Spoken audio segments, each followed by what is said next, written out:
And ritual is very hot in the culture today in certain circles. Lots of people have been working with it, especially those of us who come out of particular feminist or liberation theology or new age spirituality.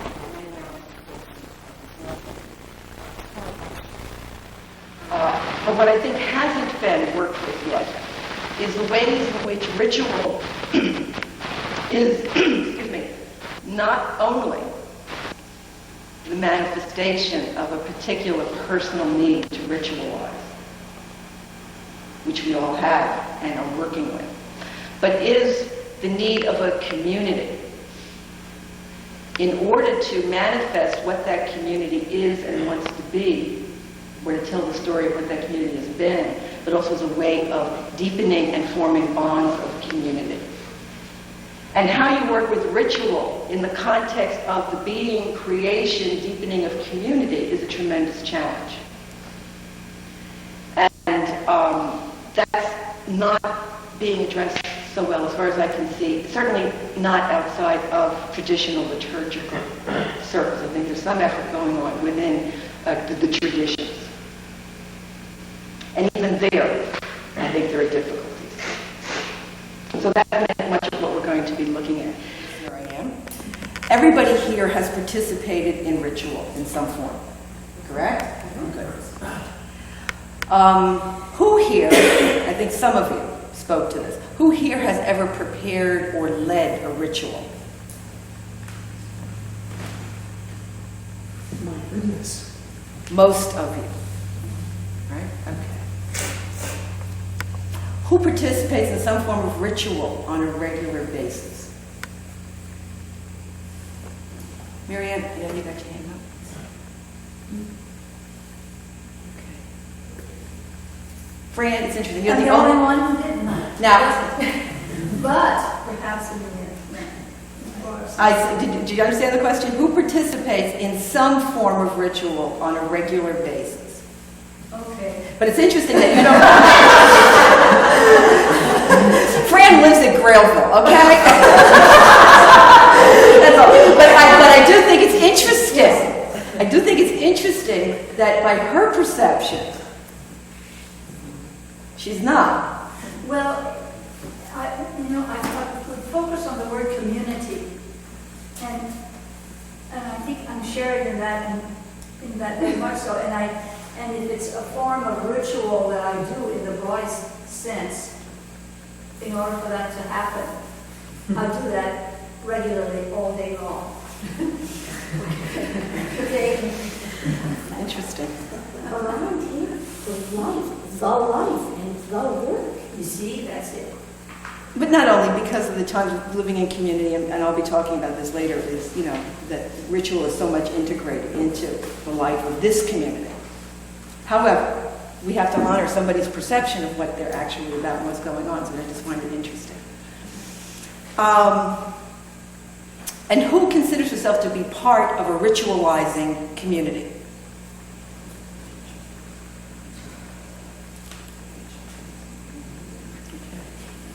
What does that mean, right? What do you think that means, by being part of a ritualizing community? Alicia, what do you think? Well, from what I've just said, maybe I am part of a ritualizing community.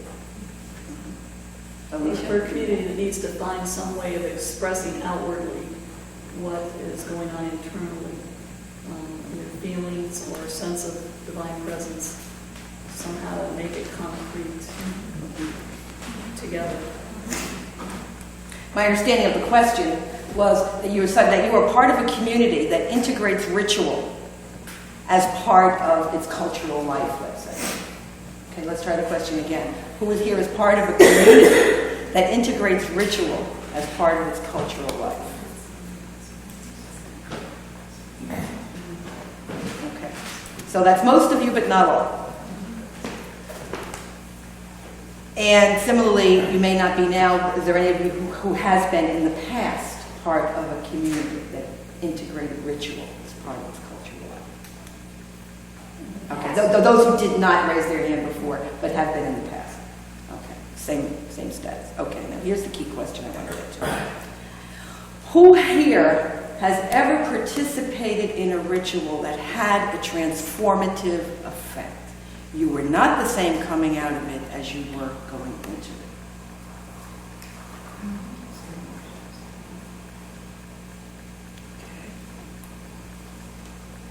So that leaves, it looks like 2 people who are not listening.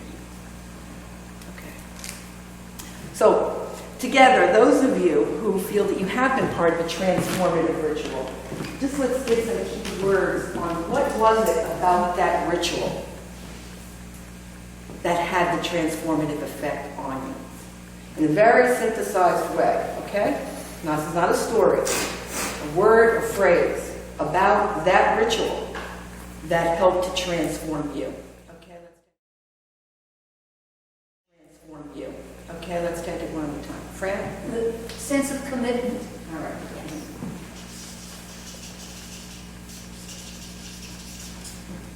Carol Rose? Fire. Fire. It was participatory. We all did something. We didn't just watch. Music. Carol? Movement. Here comes the art. Here comes the art. Oh, it's being creative. Being creative. So you mean the ritual itself is creative? No, I was looking at what you were doing on the board and seeing some possibilities. Oh, okay. Just teasing you. Okay. All right, who else? Yes, Helen. Energy. Energy. Another one? Yes. Multi-sensory.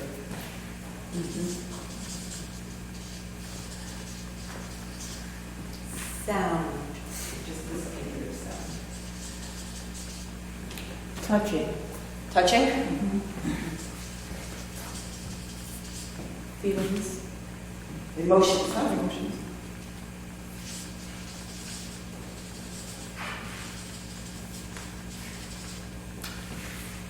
Let's see. Kathleen?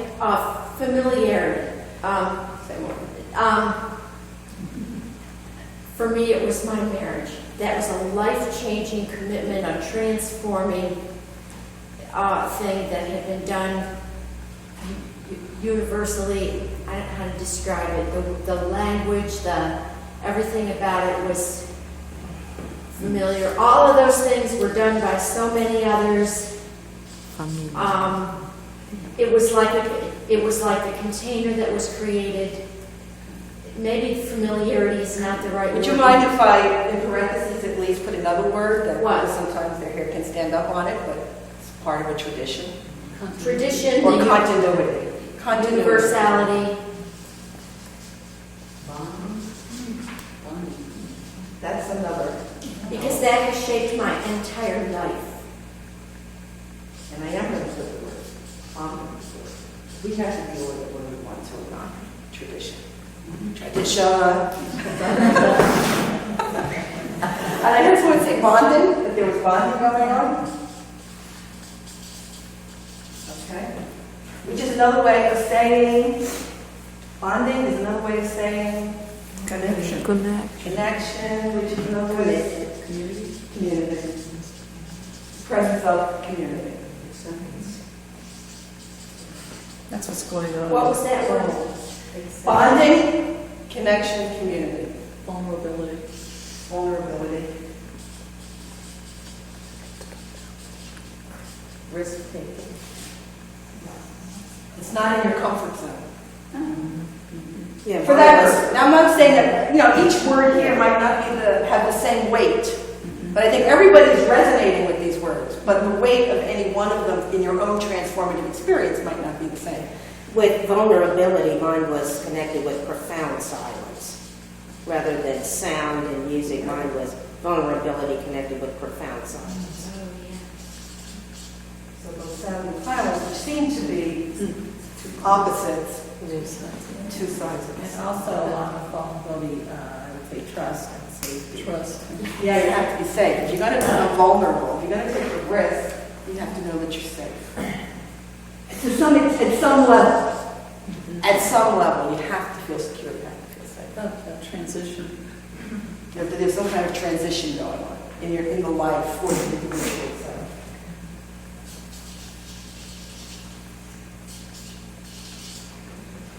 All right, we don't have to get them all, but go ahead, Teresa. Yeah, that's okay.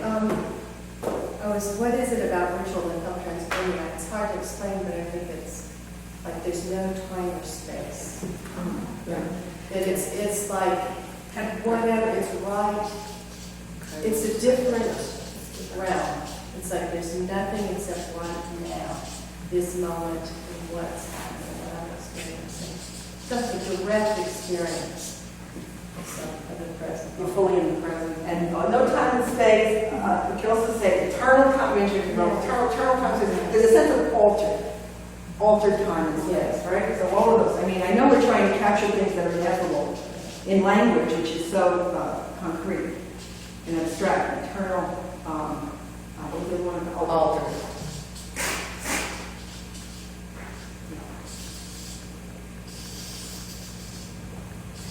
Present moment. Totally. Present. Right, those are some. Anybody that hasn't spoken yet who really wants to? Yes, Judith. I had one that won't fit there, I don't think. Which Right. is that it had to extend over a long period of time, and there had to be preparation before it and debriefing after it. So, We know what we call that? Structure. Yeah. It had a structure. but I'm also talking about something that extended, not like a church service, it's an hour. Right. But as we look at it, at least that's my understanding also. So as we look at some of these notes, you'll find that in your packet, at some point now I've got the structure of a ritual, which includes the before, the during, and the after. So would you mind if I put down the word structure? Or unless you want to find a... In other words, someone said something about the container. One of the best things I ever heard about meditation would also apply, which is when you go into meditation, it's very important the form. And that relaxing, which you also call to do in meditation, is not collapsing. And what keeps you from collapsing and disintegrating when you're in a moment of letting go of your boundaries, which happens in meditation and ritual, is that there's a structure, there's a container that can hold all that and keep a form, even in the midst of a kind of disintegration that can go on, whether in meditation or in ritual. That's part of what helps to keep you safe and secure. So that's why the structure is key. And a little bit like when I started out saying, I have a plan, but I'm also prepared to play with that plan and move it around and change it. But I know that I have a structure to contain this day that I can keep coming back to as a reference point. Play means I can also allow the Spirit to come into here and reveal perhaps something that I hadn't anticipated and allow it to occur, which is another part of ritual also. And art. They're so close. Yes. That is the artistic process. So I think you're getting a glimpse now of all the interconnectedness of these things.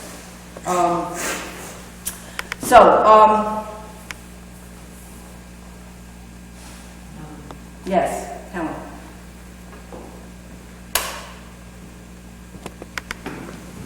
The only word that comes to mind is genuine, but... Please, thank you. Something about- Authentic, genuine, Genuine, authentic, honest. honest. Absolutely, thank you. I guess it's because I'm thinking on the other side and it doesn't work for me. It's a sense of sort of something just put on, you know. Joan. The word leadership isn't what I want, but I think that you need someone who has a sense of what's going on and knows how to help bring it together. Yes. I'm afraid I've also struggled with that. I think I might have ended up calling you. Yes, leader. When I've broken down the types of people that are involved, Yeah. you've got witnesses, those who have been invited to the ritual and are invited also to moments of spontaneous participation. You have participants, those who have prepared the ritual, and there is a leaders. This has a Some sense of vehicle. what's happening. Yeah, holds it all together. who kind of orders the structure, Yeah. whether it's written or spoken, or facilitates the flow. Yes. And I'm even going to have us look even more beyond that is, and what it means to be a leader of ritual, and what we're called to when we're in that. So, and how we as leaders can be present as in our role in the ritual moments, and the call to become a clear channel, shall we say.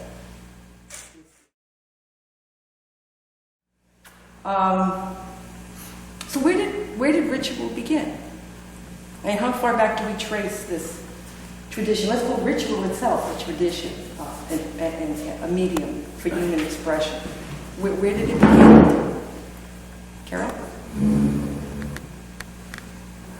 It began with- I think that we've always had habitual things that we do because we have to survive, but when we start to notice those and they become meaningful,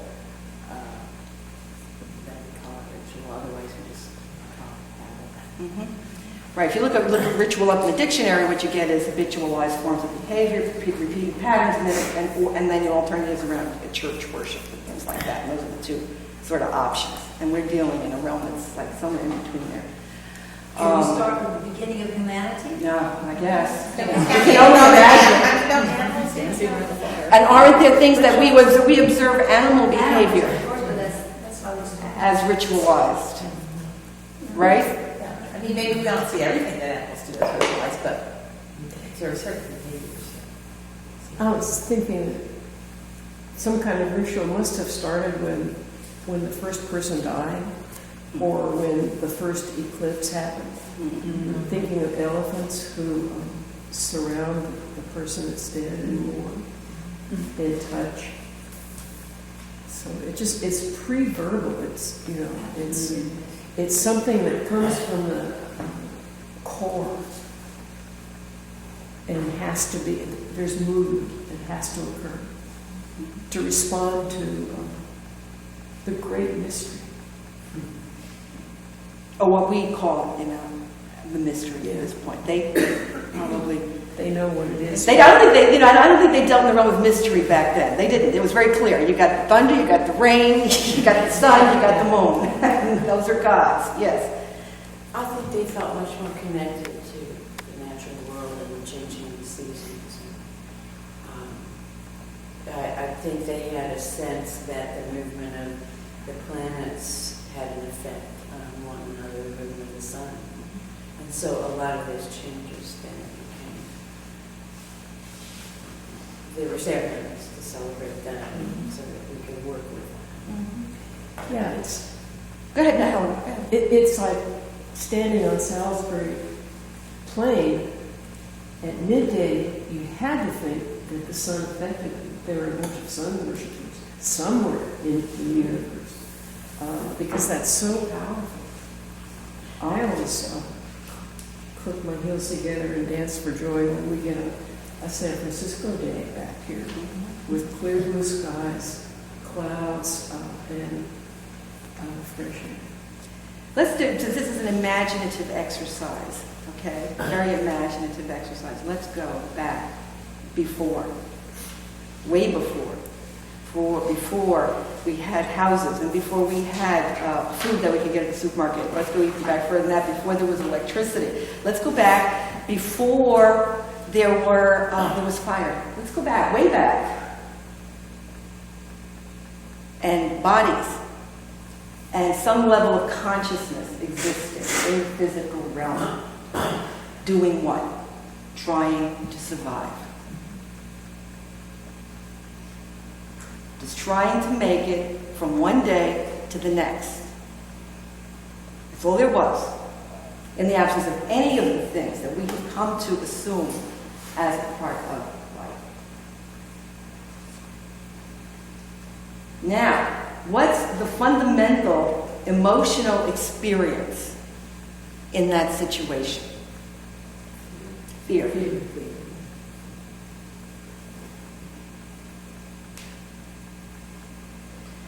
And the corollary of fear is, first of all, I am not in control here. Right? I am not in control.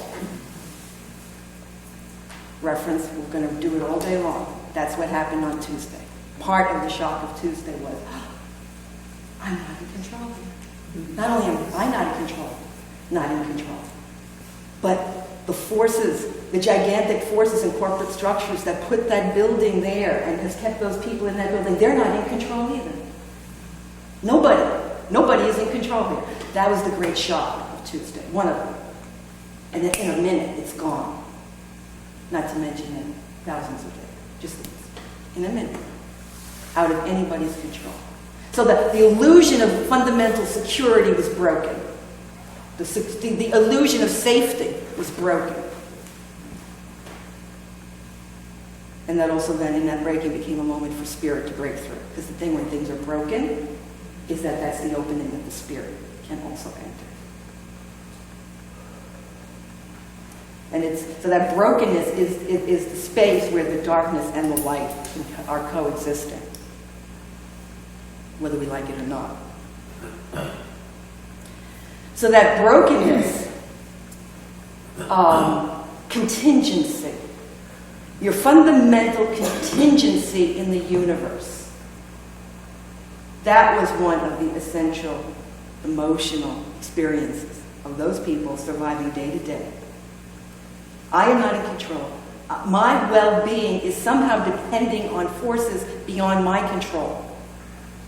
So you can imagine this early form of consciousness embodied in a sensory apparatus like our own, trying, because it has consciousness, to make sense out of all of this.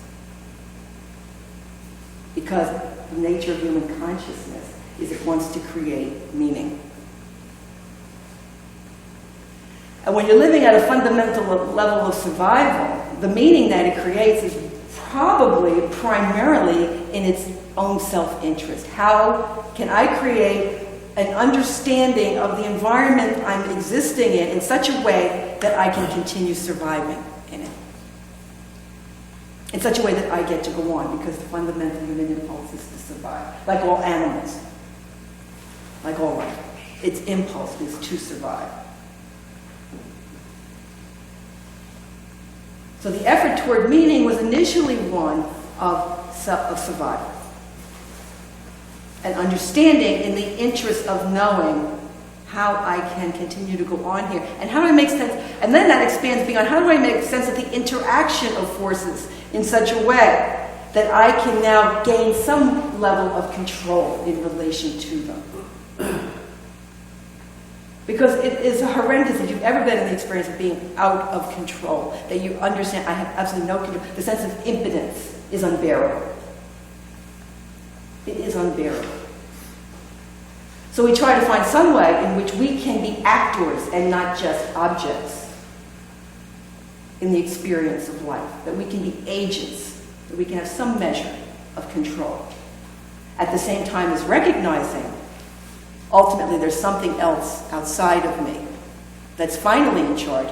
And through the development of time, that's when I think we entered into the realm of mystery, and the mystery religions began to emerge. But initially, it's just about how do I get to appease this God, establish a relationship. I have to establish a relationship with those larger forces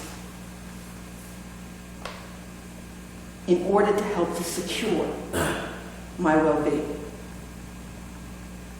And I have to establish a relationship with the other humans around me in order to assure our survival. Interdependency. Interdependency.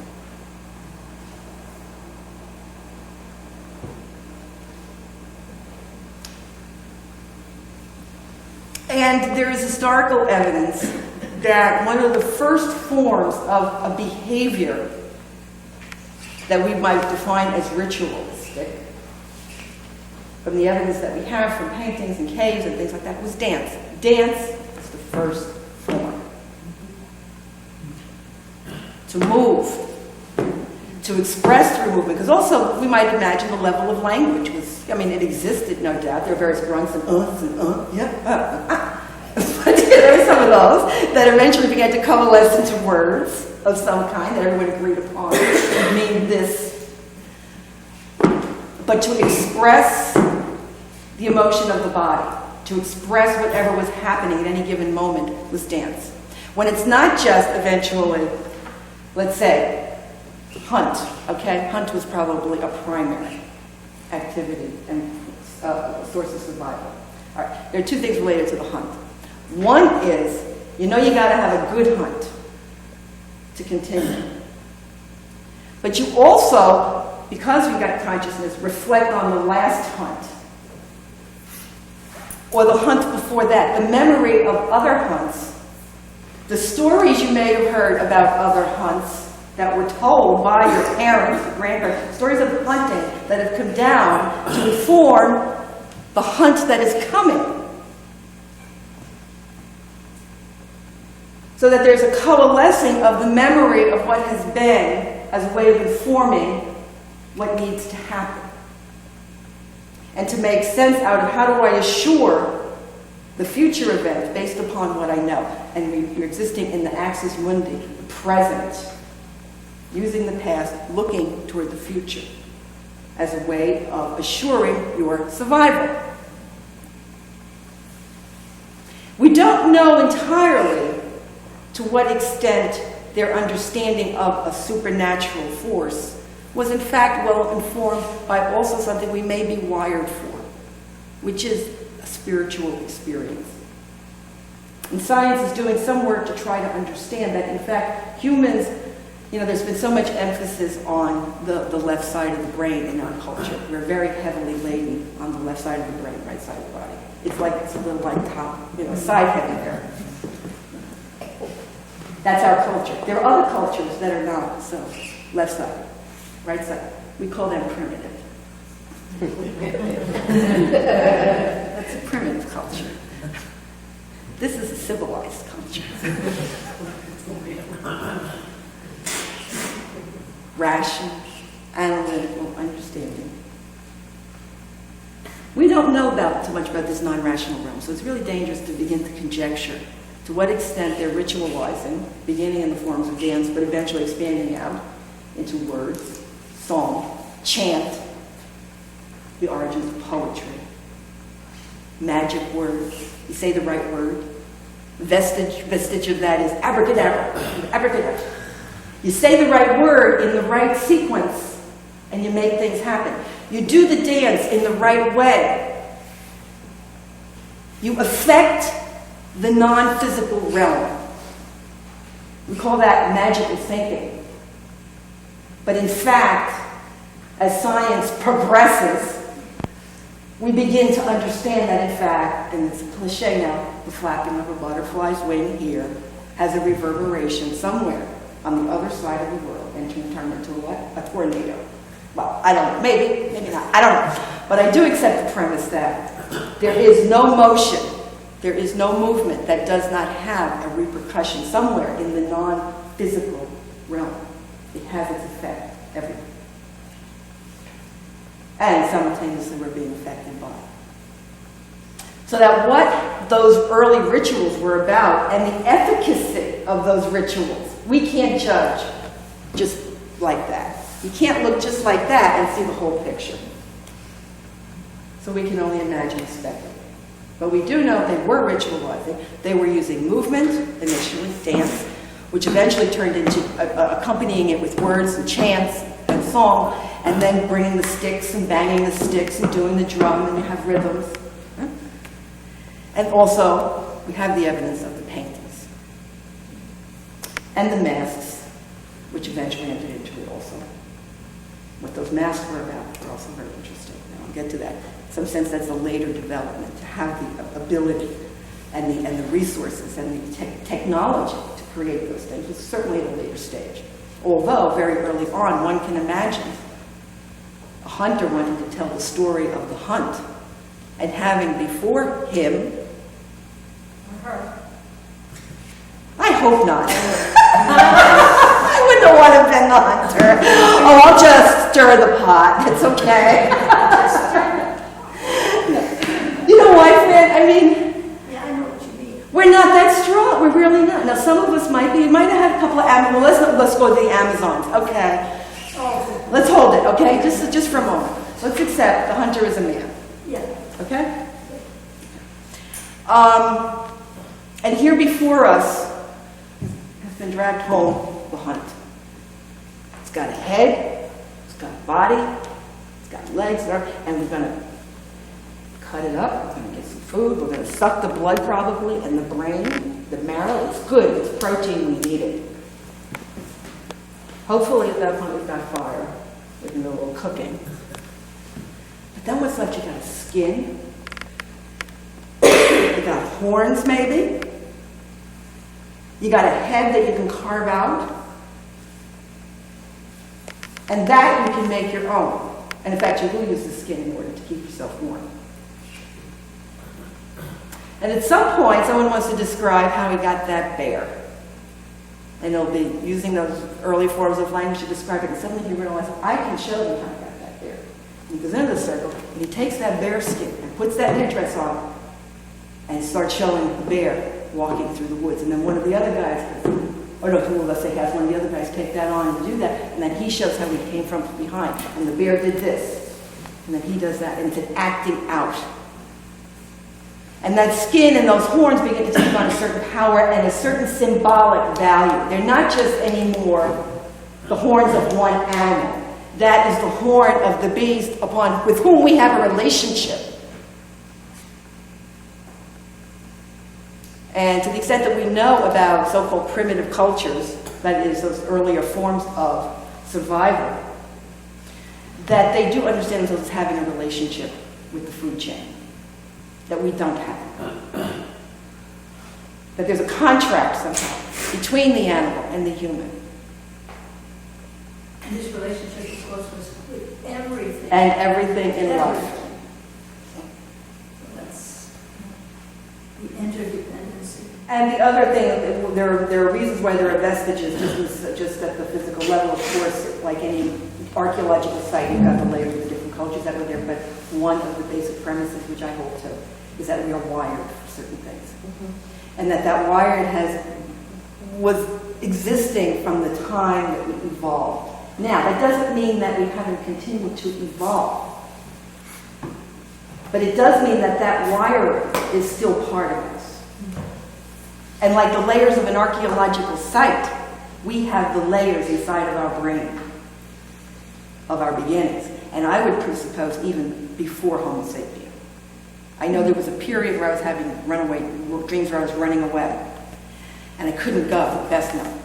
And at a certain moment, I didn't know how, those dreams where you're running in place, and I had to get away. And somehow, and when I finally understood it, at one point I realized I'd been having a running series of dreams like this. What would happen was, suddenly my arms would extend, and I could do this.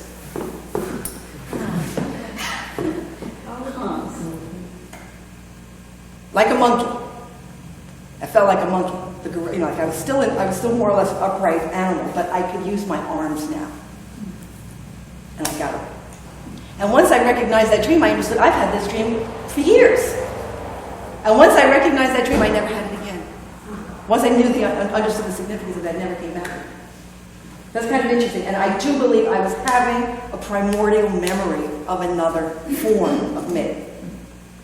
All right? But psychologist Jung calls it the, collective unconscious and all of that. And I just want to say that extends way back. And as these artistic expressions evolved, we want to pay attention to that they were always imitating what was experienced and seen in nature.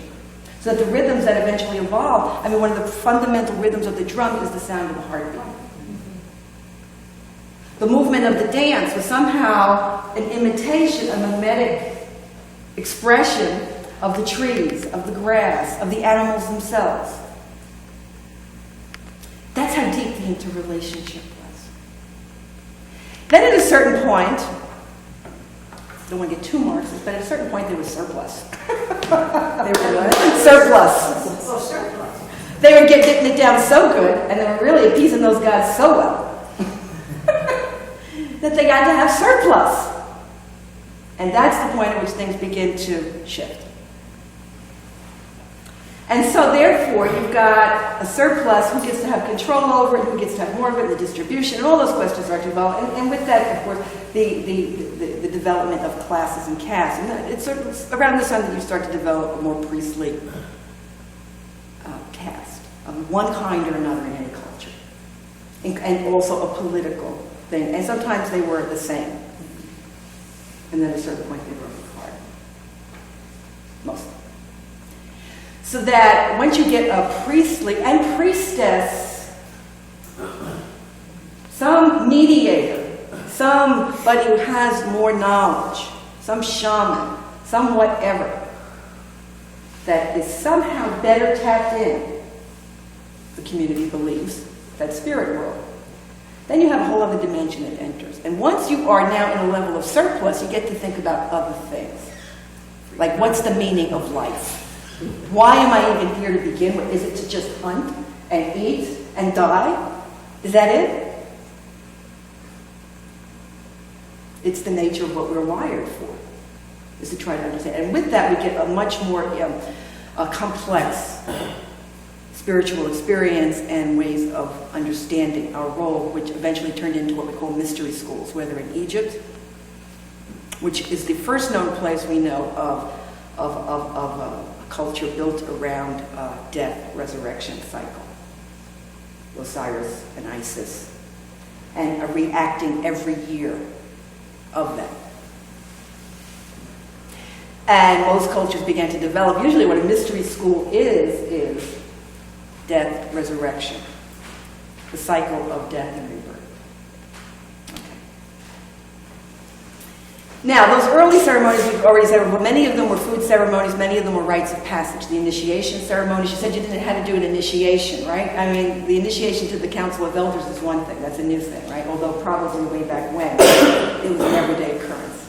But all we can do is try to trace through our own personal wiring, whatever information we have, what that might be like. Birth ceremonies, death, we have the tombs. There was a need to mark, however these people were, there was a need to mark the passages. The moments of transition, the changings of status. And with that then comes also very public civil ceremonies. You have to mark the movement from an ordinary person into a priest or priestess. You have to mark the movement from an ordinary person or a prince, into a king, or a princess into a queen, those kinds of things. So they all just expand, go on. And by the time we get to the Greeks, we've got some kind of a high point in that with the presence of gods, and the beginnings of art in the way that we actually recognize, and certainly drama. Drama comes out of ritual. Theater comes from ritual. And theater was the next extension of ritual, because theater brought together all of the art media. Theater was, up until that point, the highest expression that we know of words, language, the use of language, dance, movement, the chorus, the singing, the music. It reached a high point. And it was also with the creation of the theater that, even though it was inserted in a basically spiritual society, which the Greeks were, but they were already beginning even with the creation of the polis, the political forum of all people, which was rather egalitarian, as long as you weren't a woman or a slave. Right? There was the beginning of the separation out of art and ritual.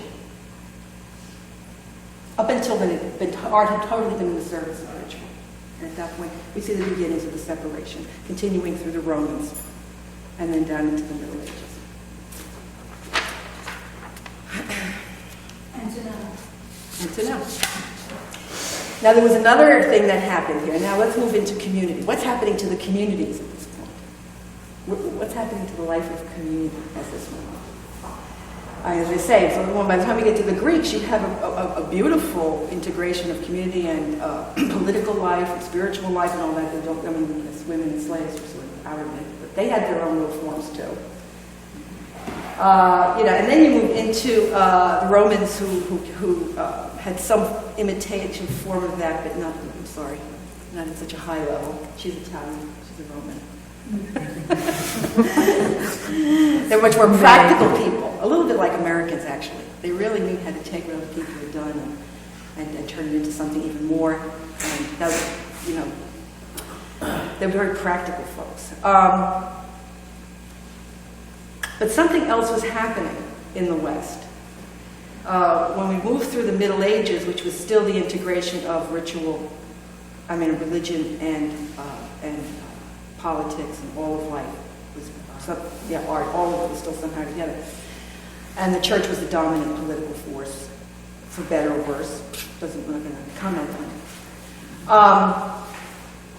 There was a high level of ritualizing going on all the time in all the places around everything. And what they also had were not just rituals of what we've come to know as the upper body. We basically have it in our culture. Let's talk about, Western culture. I'm going to exclude Jay for now because they don't have just ceremonies of the upper body, but also ceremonies of the lower body.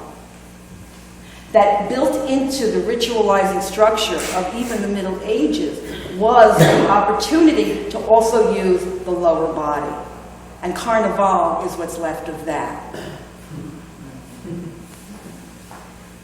And in the North, Halloween, something, those kinds of things. And those are secular events. But the origins of those was that even within these so-called religious societies, they allowed the opportunities for expression of lower body rituals. And if you go to some of them, certainly around the Mediterranean, I lived in Portugal for a while, I went to one of the holy sites where this guy was supposed to be saved by angels from when he was escaping from the enemy and going off the cliff into the ocean, the angels came. So a miracle happened. You go to the souvenir stand, and they got pictures of, and statues of this guy, but they also got is a monk. And if you press the button, he's a cook, a cooking monk. And he's got his little apron and robot, and if you press the button, his penis comes up and out. One of the souvenirs at the miracle spot. What has this got to do? In a Catholic. In a Catholic. What does that have to do with the guy falling off the rock? It's just. The connection escapes me. It doesn't escape And actually, it says that there's tourists there to spend money. Also. But also it says that in that culture and in their perception of the spiritual realm, it allows, let's play a little. Let's get the monk and lift his apron, and now comes his penis. And things like that. It wasn't the only variation on the theme. There were other things you could press the button and the penis would come out. Well, that's usually how men celebrate this. And I would be in the marketplace shopping. These are women in black. The husband's gone. They're living. They go to church. They got the rosary beads on Sunday. They're in the market and they're picking up cucumbers and doing things with them. And they don't have as hard a problem as integrating somehow the rituals of the lower body with the rituals of the upper body. And I'm using the word ritual in that sense, whether existing in church or in the culture that has an outgrowth of that church. Isn't that something separating? Yeah. See, Kathy, that was connecting the whole body. See, the lung, the penis. One of the things that happened through time, and the Greeks were really, in many ways, responsible for this, was the beginning of the separation of the dualities. Mind, body, good, bad, evil. All of those separations, lower, upper, higher spirit, lower spirit. That was really also that. Here's the message. It's going to just keep coming back all the time, whether today or for the rest of your life, dark and light. Nothing is perfect. It always comes together. It always exists simultaneously, darkness and light. You can't have one without the other. All that you can have are, in certain moments, greater degrees of darkness or greater degrees of light. Now, even that in itself is a split, to a certain extent, the darkness and light principle. But it's a split in the sense that we know that they are eternally joined, that they will never be separated from each other. And that's a hard thing for us to take, because we have been trained that there's either this or there's that. There's God or there's the devil. Whose side are you on? And that's part of the thing that we're facing politically in our own moment. We really saw that acted out in Tucson and the rest of it. And that's what we're struggling with, I think, those of us who aren't as comfortable in that split, how to deal with that. And let's talk more about that later. I do want to talk about that because it's totally relevant. Right down to snake brain. Call it snake brain. That's the early, snake brain. We got snake brain. That was that early wiring I was talking about. And in snake brain, you be with your tribe. In snake brain, me and my tribe look out for each other. I don't care what's right or wrong. Survival. And it's important to know who your tribe is. In snake brain. Our problem is that at any given moment, we got how many layers of archaeological brain going on? So all of these events, we got snake brain that's working, whether we want to admit it or not, because we don't like snake brain. Bad snake brain. Tells me things I don't agree with. I don't agree with snake brain.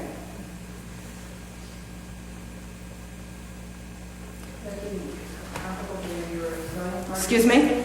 Would that be comparable with just the reptilian part of your brain? Yeah. And thinking of this around?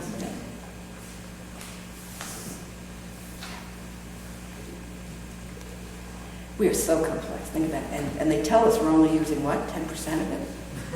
That's only the 10% we've developed so far.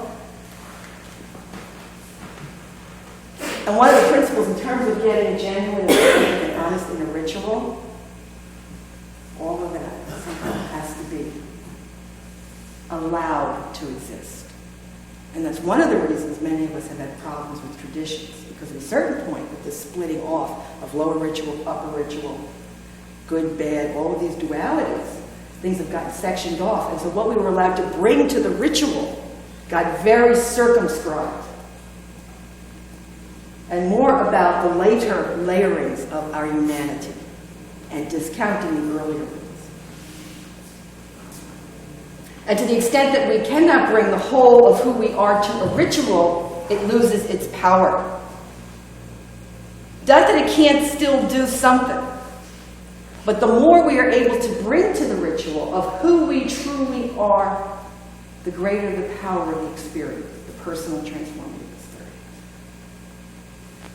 So one of the roles of us as people who care about ritual is going to be to understand how do we facilitate the bringing of the whole of who we are into that ritual and not be afraid of it.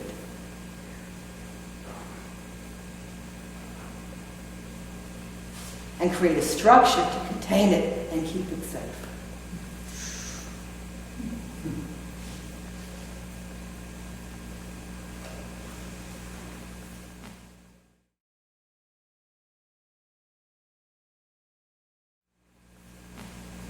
And in terms of our communities, what's happening along the way is what? The breakdown as we have known it. That is, in the West, I'm talking Western world, that's what we know at this point. Okay?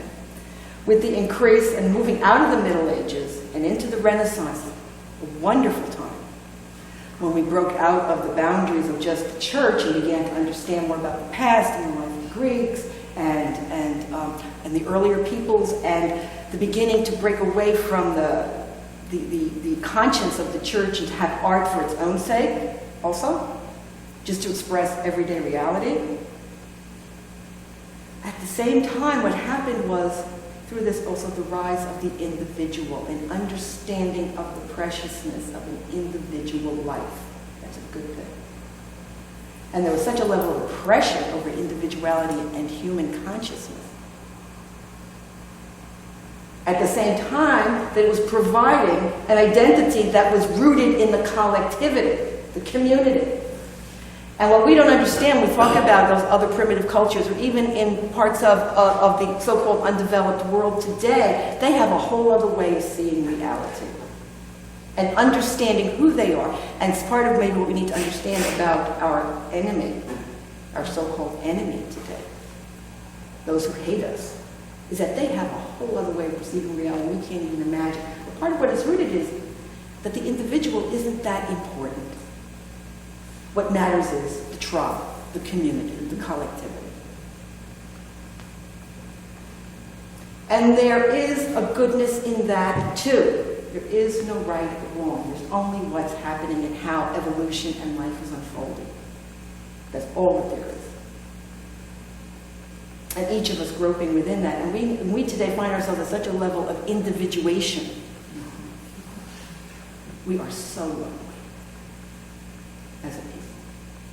And the we I'm talking about here is, just take your arm and stretch it across Europe and wherever Europe has been and had their impact. And the greater the impact, the greater the loneliness. And it manifests itself in so many ways. That so much of the anguish that we have experienced as a people is related to our separation out from the community. And there are political and economic forces, apart from cultural forces, that have helped that to happen, for better or worse. And both, actually. For better and worse. So we have a height of a certain type of individual enlightenment, simultaneous with the loss of understanding I am not alone. And this is what we struggle with. So that we talk about doing ritual today, we have to understand, and we don't just want to do ritual. We want it to not only mean something, we want it to have the power to touch spirit. We want it to have the power to shift the ground, to move a life, to make a difference, to heal, to alter reality, to have a magical effect. We wanted to do all of these things in the context of the more powerful and deeper the community, the greater the ritual. The greater the ritual, the deeper the bonds of community. In a world that is antithetical in so many ways to the creation of community, and in fact often finds it threatening. Even as we exist inside of communities, any of us who are existing inside of communities are always experiencing the tension of me and us. Them is something else. But even if you're in a community, where do I draw the line? What are my boundaries? Where do I have to take care of me? I have to be part of them constantly. And we do not exist inside of a paradigm that roots our identity in something larger than ourselves. And as we've gone into more self-development, and more self-improvement, and more, I am the co-creator of reality, which I believe. But the flip side of that is, I get to decide what the outcome is going to be. And if it's not good, then it's just I didn't think right. Which has its truth, but it also has its flaw. Which is to assume the ultimate supremacy of the individual. The loss of the sense of contingency, vulnerability. And that's why when the buildings fall and the people are running and something is unfolding before us where we understand we are not safe here, suddenly, where are the people going? Where are they turning? To each other. Everything. You just got to be with each other people at this time. You need to know you're not alone. Well, they're not saying people need community, and we haven't had it.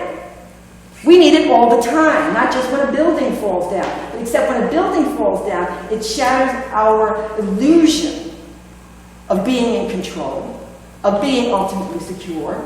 So we think, oh, I don't need people. I can handle it. I can do this myself.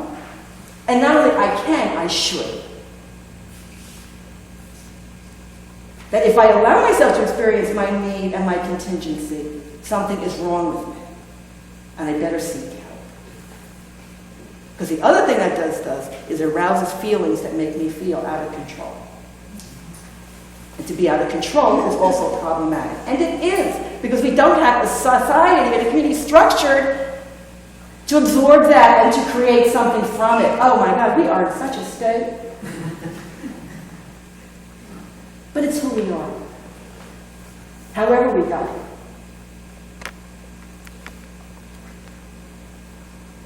Now, what are we going to make with it? That's the thing. With an understanding of the the absolute need for being part of something greater than ourselves, that is a community, in the context of having been psychologically conditioned to see myself as separate. Okay? And in the context of understanding that my most profound experience of touching the spirit is in the presence of others. And achieving a level of emotional, spiritual, physical integration that I am mostly not allowed, right, in the culture that we live in. Given those things, how can we, as people who care about the communities we are part of, begin to integrate that into everyday life today? That's the challenge. And there is no answer. There's only us.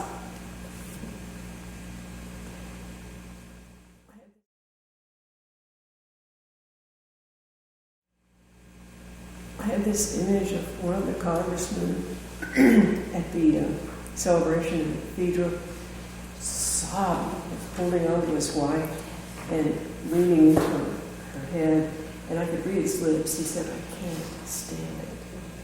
But he was saying, "I can't stand it," in the midst of so many other people who probably couldn't stand it either. But there was this structure that set him free. I think it set him free. That was Hester, Speaker of the House. Yes, and he was being himself. The great leader, right? No, he was being who he really Exactly. was as a person. Right. He wasn't the Speaker of the House anymore. And that's what was happening to a lot of them. Yeah. I thought that ceremony was magnificent because it provided a total container. The people who were there were only the people who needed to be there. They were allowed to step out of the role. It's like when the doors closed. Now, I'm not saying I agreed with all those militaristic songs, but everybody knew every word of every song. It was familiar. Well, I don't know about that, Kathleen, because supposedly that was supposed to be a non-denominational service. And you had a Muslim there, at least one. Yes. We don't know how many others. Yes. What we did see, I don't want to make you wrong, okay? Kathleen, I want to expand the conversation a bit to really, if you're ready to look at this, okay? The difficulties that we face. And these events of yesterday are perfect examples to help us.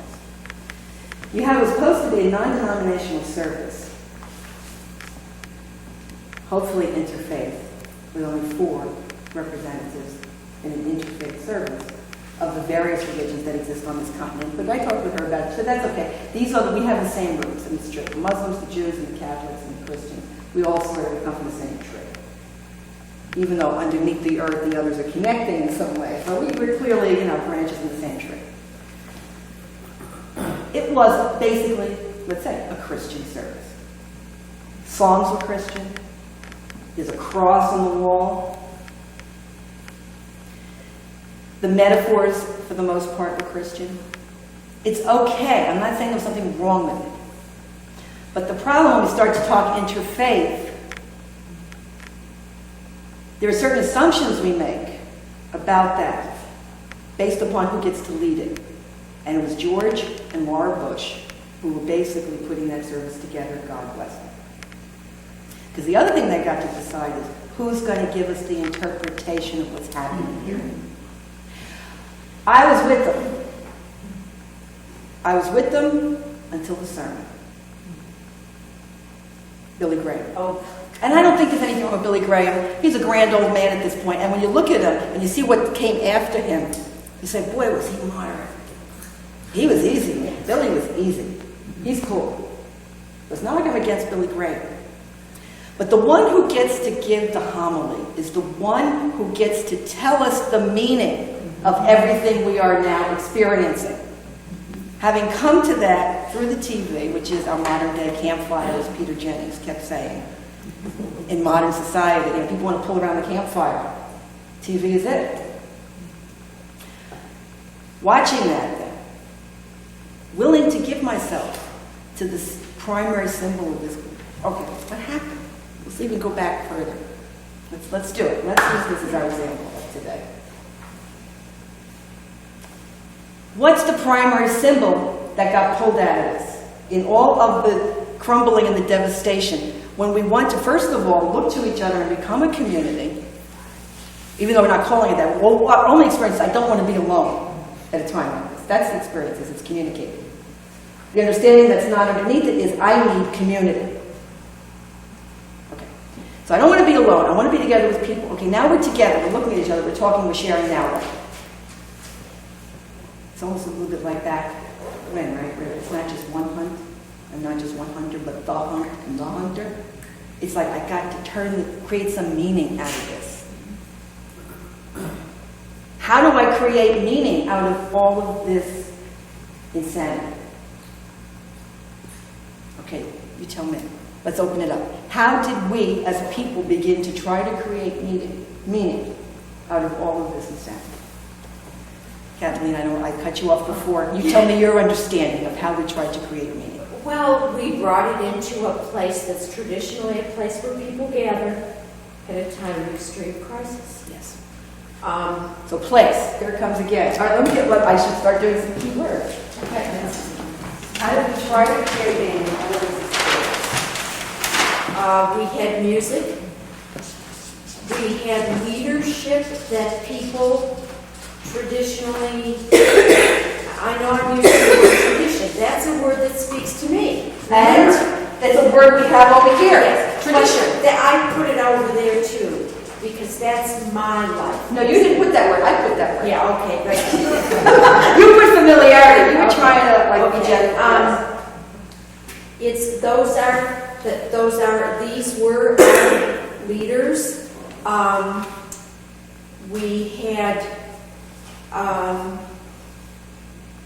We had the people, and remember, we had a major safety and security issue that we couldn't toss aside. So anybody who was there yesterday was at risk. Yes, exactly. So we couldn't just toss that aside. We couldn't just have it in a village park, even though getting to nature might have been nicer. I don't think nice was a word that needed to be in the vocabulary yesterday. In terms of the music, I was thinking as you talked earlier, it was like going back to the hunt.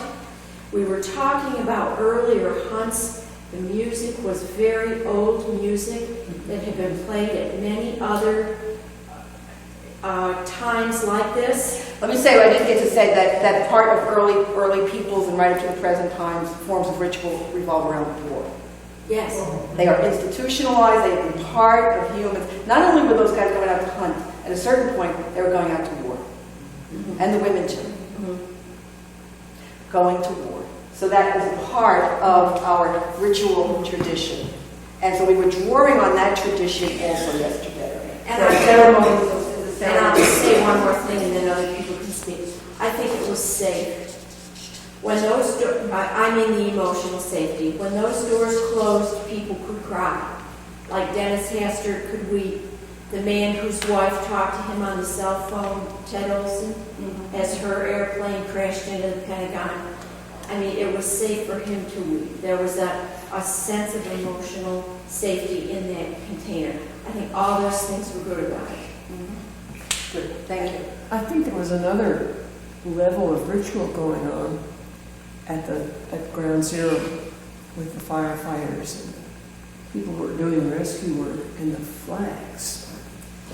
Okay, every ritual has its primary symbols. Every ritual requires a point for attention, the focus of attention. Traditionally, in Catholicism and Christianity, it's the crucifix in a church. Now, not all Protestants share that.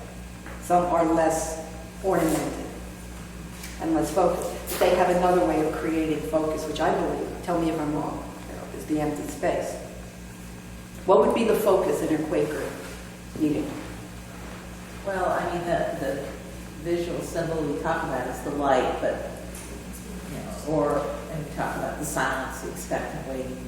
Yes. So that, but what emerged in this life, this cultural life that we have all shared since the time we came out of the womb was, what do we bring out? the flag But- as our central symbol. But Go ahead. it's the way it was brought out, and what it triggered in me was a choked throat, because Yeah. I realized how important that symbol is and how problematic it's been for a while. But the guys, every time something, when that firefighter came out, who had fallen, USA, USA. And it wasn't that it was, the tone of it was not, we're the best, we're going to nuke you guys. It was just, this is who we are. And all the New Yorkers that did whatever they could, passing water bottles out. Now, All come of on, that. right, I'm going to just stop you for a minute, because there's so, at every point when anybody speaks, it's so rich that, it's not like I want to interrupt, but I want to stop you for a minute. I want to ask you a question. Like, we're in an exploration, okay? It's not like I have an answer. How do you know that those guys who are going, USA, USA, how do you know that those men, not all of them, how do you know that all of those men were exempt from thinking in their minds, get the motherfucker. That's what I put into it. Exactly. That's That's what what I- you, as the observer of the what I- ritual. And at some point, that level of witness, all right, like I said before, there are 3 types of people in the ritual, let's say. You got your witnesses, you got your participants, and you got your leaders. So you, as a witness, through the TV, are creating an interpretation of what's happening here that somehow feeds your spiritual need. And to make it consonant with your worldview, with your paradigm of what you need and what we need at this time. Right? I did too. I want to think the best of what's happening now. It's too scary to think otherwise. It's too scary to think that all of this could shift and turn into a kind of jingoism, is that the word? And xenophobia and all of that stuff. And I keep praying every minute when I'm with it, dear God, like, let this be heading toward the light. Because I, as an American of this culture, am also pulled by the symbolism that is buried in my unconscious, for better or worse. When I watched the Coldstream Guard playing the national anthem at the changing of the guard, and the same thing happened in Ottawa. It was a pathway to some kind of prayer. And I heard a lot of just ordinary folks lifting up prayers that focused on the non-nuke response. There was a lot of it, and that was very heartening. I was disappointed with the National Cathedral at the point of the homily. The prayers were fine. I could go on the wave of those prayers. When we get to the homily, that was really focusing, first of all, on, and let's look at the paradigm. There was a certain paradigm in effect in that homily, which was about, we have suffered. It's up to us to become stronger through this suffering. There is a mystery of evil, which I can roll with, and I don't know what the answer to that is. Good. But I do know that by faith alone, I decide and choose to believe in the presence of love. So that's what he was saying, because I didn't hear it. Right. That's what I brought to it. And I'm just talking about me.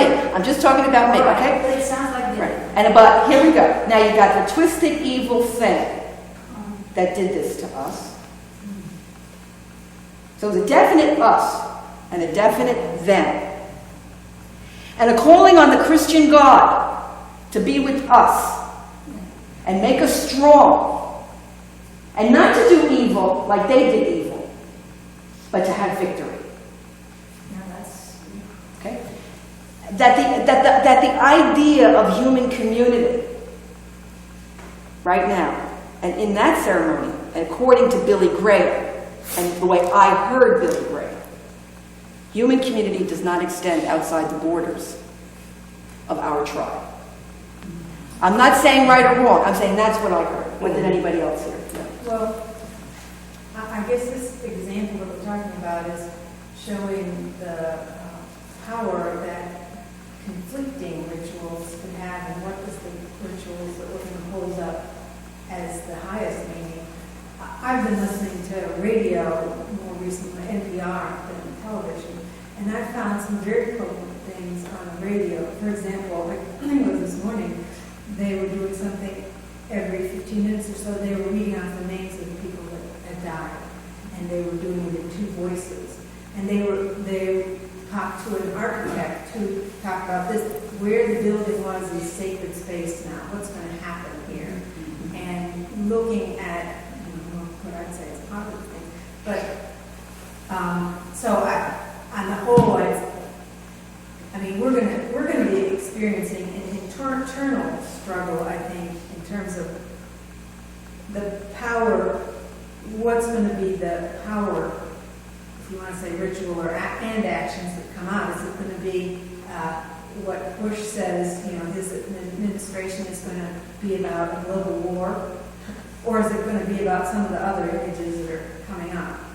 As a political leader, will he also be the leader of our ritual? That's scary. Right? That's the question. Yeah, That's the question.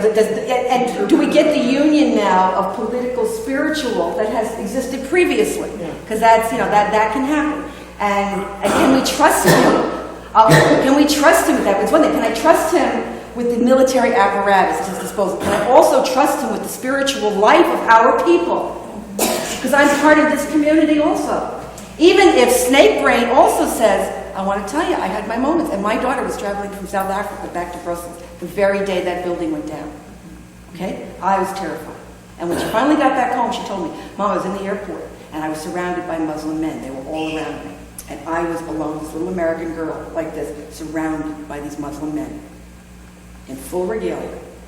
Now, I was saying, my daughter works, her profession, she was in South Africa to be in attendance at the World Conference on Racism, which was a whole other event. She was there for that. And the follow-up of our Braille community, international community, trying to make sense out of all of this and to, at least within our own community, reflect the principles of non-racism that we want to uphold. Okay, so she was present to all of that. She's going to the airport, World Trade Center's going down. She's a New Yorker. I'm a New Yorker. She's living in Brussels. And she's surrounded by 50 Muslim men who were doing this to say goodbye to their beloved people, which means God be with you. And in that moment, she said, I just wanted to slap every one of their faces. My daughter, who up here works in cross-cultural conflict and travels around the world to mediate, wanted to down here slap every one of their faces. And that was my experience too. Tribal brain kicks in whether we like it or not. And if we need to suppress it, it's not in the interest of not experiencing it, but what do we finally want to determine what we do and how we express what our intention is. Because one of the fundamentals of a ritual is you have a clear expression of intention. That's part of the container. You know what its purpose is. Sorry, Kathleen, I just needed to complete that, to give it a context for all of the different elements that are at work. And I think all of us are in conflict at that moment and working it all through. Yes, yeah. The public ritual that we're all part of now. I needed to back up a bit because I've been trying to say this when you first put up the symbol, the flag. So I'm going to back up a bit. I've never really liked the flag symbol because just visually it always reminded me of skinheads and the Klan, and they always use the flag, and I just never really liked it around me. I never had any problem being American, but I just never really had a flag and all this. Well, many years ago, a friend of mine gave me a little flag pin, and gave it to me with very good, wonderful intentions. And oh, thank you very much. And I received it and stuff, and I just put it in my desk drawer years ago. I wouldn't even look at it, and I thought I'd thrown it out. Well, after all this happened and the buildings went down, and I saw it on TV. I went out and tried to find a little flag because I wanted to hang it outside my apartment window in memorandum for the people that were murdered, you know, in these buildings. And I never thought that I would ever want a flag, because every time I saw a flag, I just saw skinheads waving the damn thing around. It's just, ugh. So I live in Coreyville, which is predominantly black neighborhood, and I went to Walgreens. I said, "Do you have any flags?" And they said, "No." And of course, they peddle lots of things on the street for people to buy, and I did not see one flag in the neighborhood, so I went to Pervert.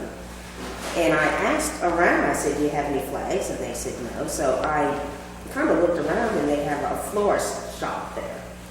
And they have all kinds of junk, balloons and all this stuff. Well, they have a little place, but they have a little thing of flags, these big flags, and for florist arrangements. Well, they were just barely out of my reach, and I managed to get one of these little flags. And I went to the line, they didn't have a barcode.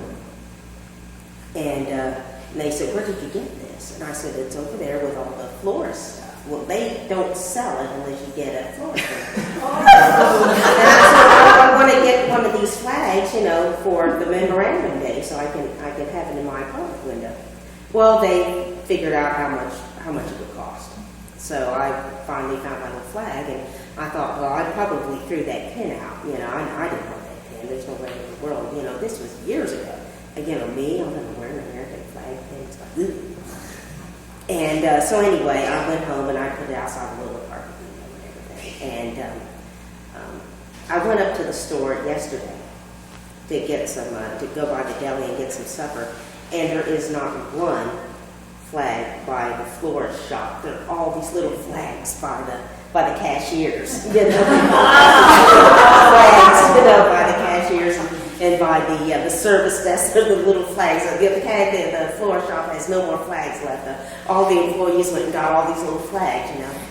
So I was on the phone, I think, with you, Judy, or somebody. I was on the phone with somebody, and I was rummaging through the desk, and I have got a lifetime of junk in my desk. And it was like, when I've moved, I just tape it shut and move it. I don't go through the desk. I would not dream of going through my desk. I just tape it shut and say, "Here you go, guys." You know? And I found this pin, and it's a beautiful little, you know, American flag pin, and it's in excellent shape. I have my pin, because I wanted to wear it that day at work with my uniform and stuff, because it's the, you know, in memory of the people that died. And I thought, I didn't think I would ever wear a pin of the American flag, because I just had that nasty association with it. Every time I saw the American flag, I saw skinheads. So, you know, we're talking about associations and Right. things like that. It's like now I have a different association with it. I don't see skinheads.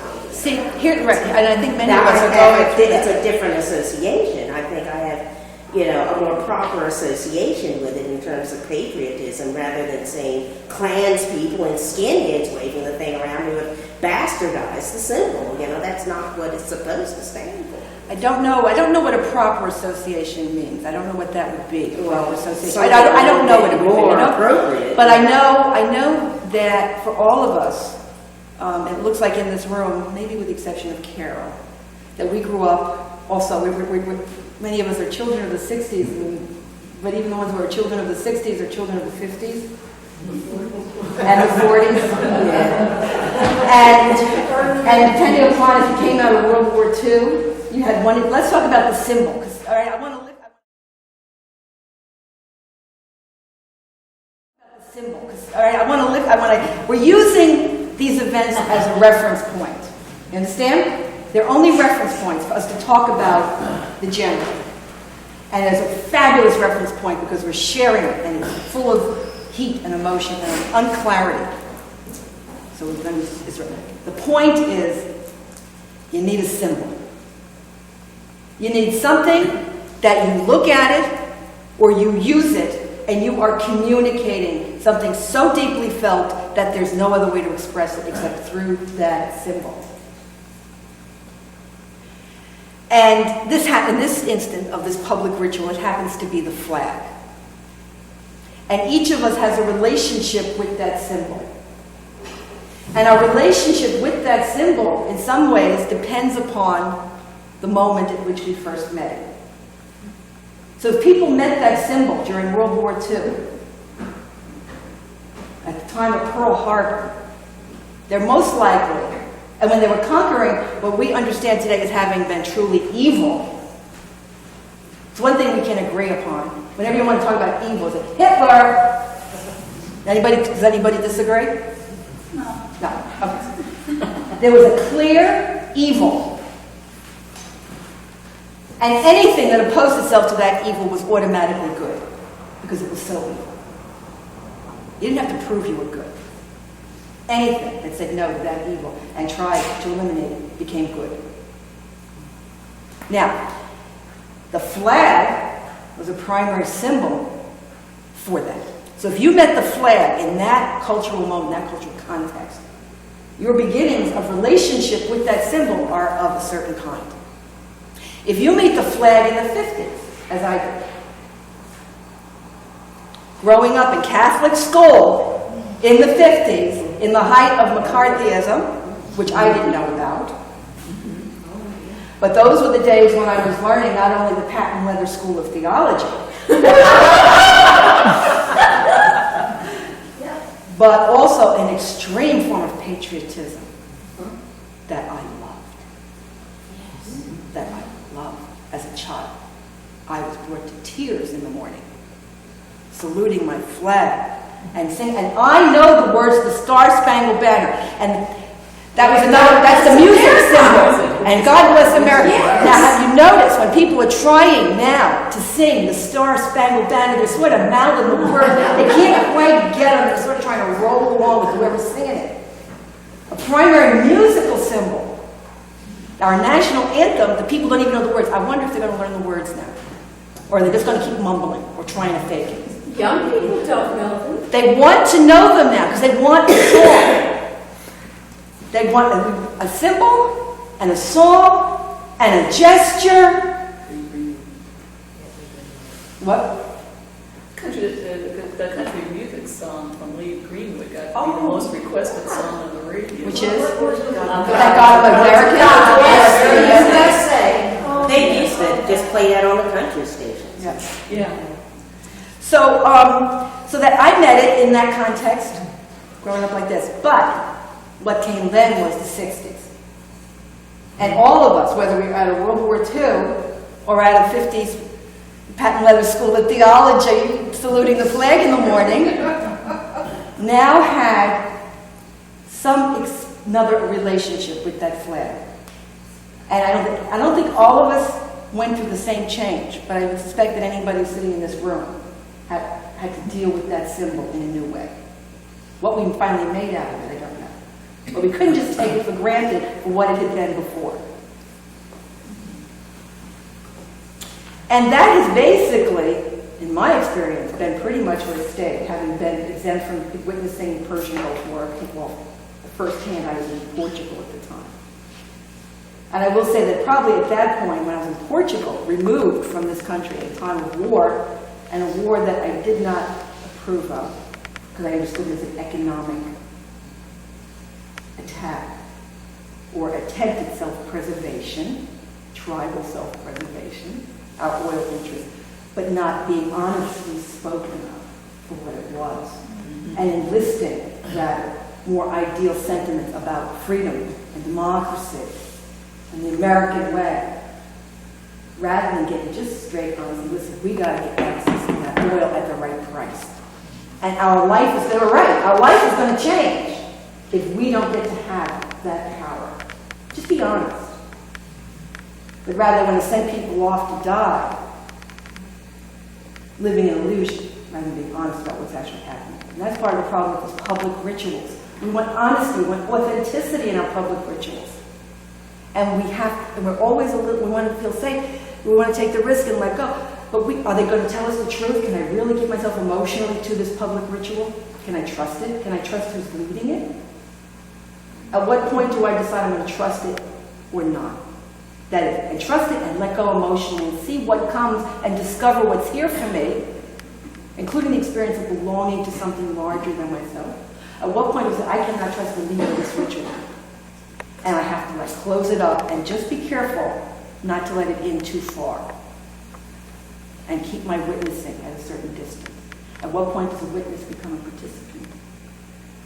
At what point does a participant or a witness step further back and say, I don't even want to be in the circle. I'm going to walk on down to the coffee shop.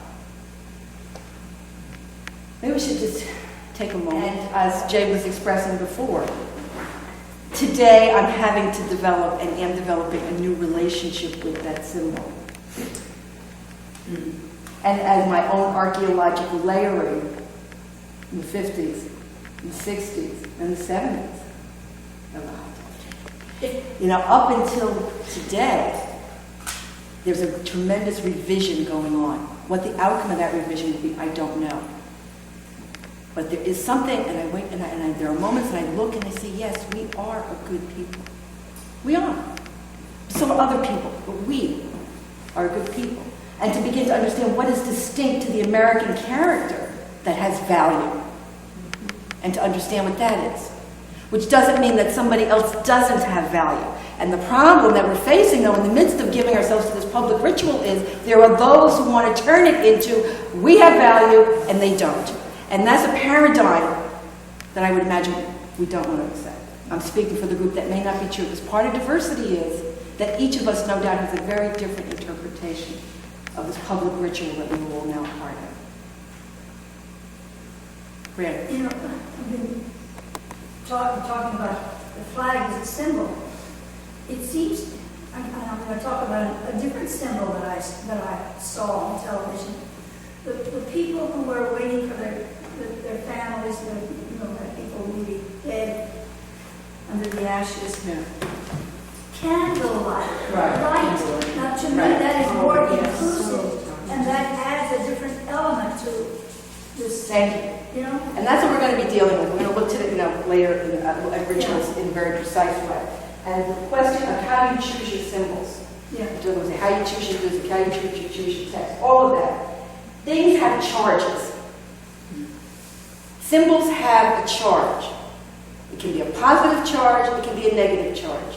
And the degree of the charge will depend upon the intensity of the relationship that people have had in their unconscious psyche with that symbol. Because it's at the unconscious level that ritual has its power. Can I make one comment? Go ahead. About a ritual that was desperately needed and withheld, and it was when Princess Diana died and Queen Elizabeth would not come from the country to London, and she would not put any flag over Buckingham Palace.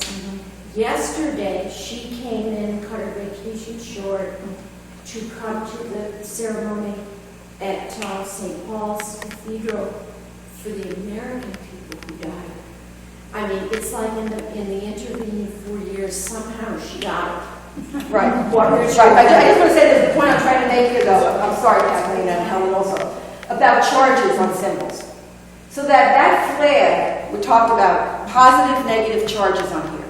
Heightened positive, heightened negative in the history of most of us. So it has the power to really touch and to stir, to inspire the unconscious forces. It has that power. It also has the power to alienate. It has a negative charge also. It has a power to inspire fear for many of us because of our history, because of our relationship with that symbol. Now, a candy. And flowers. People are always putting flowers. And the other thing that really got me were these women holding pictures. They were Pictures mostly of women holding pictures, and I remember being in Monaco with Grail in '85 when the mothers of the disappeared. You know, I'm going to call those pictures. Those are icons. Icons. Those are icons. That's right. Incense is another one. I don't know. Similar. I would say in this case of this event, it's smoke. But here's what I want to say. These symbols, let's say, do not carry the same charge as that symbol. No. Certainly not in a negative sense. They are universal. They apply. They work with all paradigms. You can be fairly certain. Right now, I left the table empty. But if I wanted to put anything on it, I could put a candle, some flowers. The icons I do more carefully. Except if it's in a particular particular moment, they had a role. Excuse me, Smokes, could you incense. repeat what you just said? 'Cause I said that if, About well, the that's pictures. About the pictures? Yeah. Why would I hesitate putting an icon on a table? Because it depends on what icon I'm going to choose. I'm going to choose a picture of my mother. They probably won't object. But the thing is, we do use icons in rituals. We use pictures. And so you want to have to think a little bit more about that. It's going to have the potential for charge. Okay, up here you get a very high positive, there's very high negative charge on that symbol. All right? No matter what country you come from, no matter when you were born, you're going to have a very high positive and possibly, and probably among certain circles, the potential for a very high negative. Not that you think it's bad, but it's scary. It's going to have a problematic. Candlelight, except if you're in certain theaters that have fire restrictions, probably, you're not in much danger. You got a definite positive. Flowers. Oh, come on, who could hate flowers? It's at the Addams family. Well, if you're allergic to this. Ah, thank you. That happens. incense, I mean, I've been in Oh. services where there were incense and it made me feel sick. Yes. You're right. And in fact, certain flowers, some people might. And certain candles that are scented too. Oh my God! Here we go. You don't know about. Here we go. You don't know. Now, what do you have? We can go on. Every symbol you choose it. You're sitting in a group of people, and we're talking here about community, ritual in community. I'll get to this. Ritual in community. This isn't just about this is what works for me anymore. This is about what's going to work for us. To tap the unconscious power of a transformative, and if not transformative, at least something that's going to bind us together. All right? It's too demanding. Every ritual is going to change my life. Well, I'd be really tired of it. Every ritual is supposed to change my life. But there are levels of experience at the very least. You want to come out with an energy that pulls together rather than pulls apart if you're dealing with community. Okay. So, if you're looking at now what's going to work for us, that's why the table's empty. Because when you really look at it, every one of the symbols that are now taking place in our public ritual has the potential for also a negative charge. Some cases you say more likely positive than negative, but you can't assume anything about what's going to work for people. Because if you're not comfortable, you got allergies and you're not comfortable, you can't give yourself to that thing unless you say, God, this is so freaking important. I don't care, I'm going to go right past my comfort zone. And who knows, maybe we feel your allergy. But that's another story.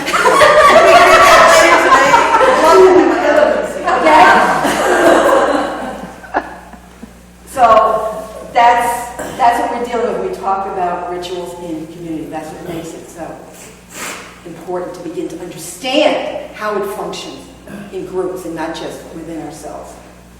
Now, there are two people, Carol Rose and both Alicia, so I saw Alicia first, so we'll go there.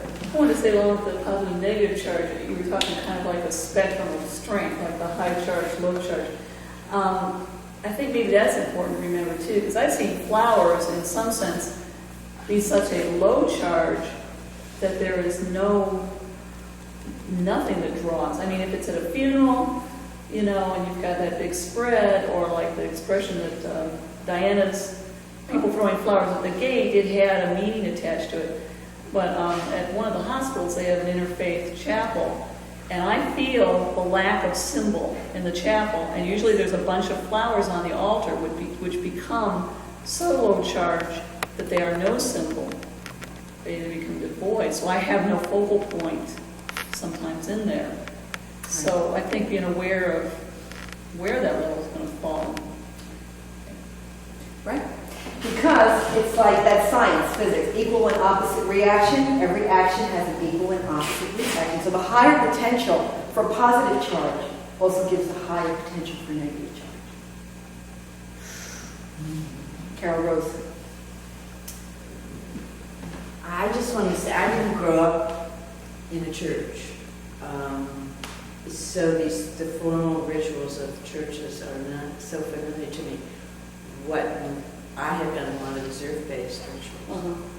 So, feathers and rocks, a container of earth, a container of water, I want to write this down, but you know why not? Because this list was getting built on the basis of our public ritual. And I haven't seen any feathers yet. Rocks, except in the form of concrete. Crystals are. But in regular, and we'll look at that, we're going to look at some of that later, what people are using now. Go ahead. I'm off the focus. No, that's okay, keep continuing. Feathers, rocks, crystals, Shells. yes, things that don't have a high, you know they're not going to have a high negative charge. They're, you know, I don't think they would. you don't think they would. But the question, Carol Rose, this is what we need to explore. I don't have an answer, I swear. I swear to God, I don't have an answer. But, as Alicia was pointing out, if your goal is to have a powerful effect in terms of a ritual, it needs to have something that also has the possibility for a high positive charge. Now, the question becomes, how do we build high positive charges on symbols? And what we're faced with is that most of the power that exists in the unconscious psyche of people in relation to the symbolic world is put there from the ages of 1 to 5, 0 to 5. We cannot escape that. And that's why tradition has to be dealt with. Even if you're not in it, you are still in relationship to it insofar as you are aware the symbol of that particular tradition and you take your choice has the potential for a very high negative charge here. So I cannot use it. So what am I left with? And where am I drawing that symbolic universe from? Now you say from nature, right? So you're going back to the earth in a sense. And one of the difficulties in doing earth-based rituals, as valuable and as necessary and as important as they are, and as helpful, because they do provide a ground in which people can meet that doesn't have these high charges on them, is that it takes time and experience to build up that potent positive charge in relation to a symbol so that it's in my blood, it's in my bones. I look at that and it makes me want to weep. I look at that and it makes me want to go out and answer God's call and do mission in the world. That's the power of a symbol ultimately. So that how much time does it actually take to build up a positive charge on a symbol? Yeah, I guess I feel like that is in our unconscious. Those are the elements, and we're made of the elements. Good. Now, how do we facilitate that in a ritual experience so that other people will see it? Because you, as the leader of that ritual, see it. That's the question. That's the question! That's the answer. We don't have the answer. We're going to have to work it out. Jay, you want to say something? Go ahead. The symbol needs to be transformed from a symbol into an embodiment. And there's a difference between a symbol and an embodiment. There you go. Yes. Could say more about It's that. an actual embodiment. Otherwise, you can put a symbol up there, and that's exactly what it is. It's just a symbol. It's a piece of paper, so to speak. Don't you think there's an energetic connection? Now, once it becomes an embodiment, there's no longer an energetic connection. An embodiment is alive. A symbol is not necessarily alive. And embodiment is energy. An embodiment is alive, yeah. It's energy. So that's That's- the yeah. connection. It actually is. And symbols, I mean, rituals always have some representation of body in them. Yes. They always do. They have something to do with the body. And if we wanted to go through all the religions, we would try to understand how that works. There's a level of body presence in Christianity that's turned into the body of Christ in one way or another. All right.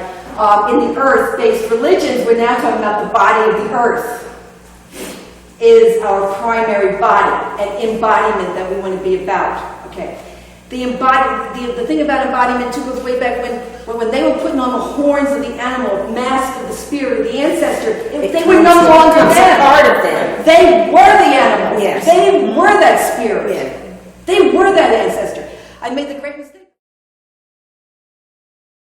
Quotes in relation. She wasn't raised in the patriarchal church. She wasn't raised in the patriarchal church. See, Kathleen's first response was, well, I was going to ask permission. She just went ahead and done it.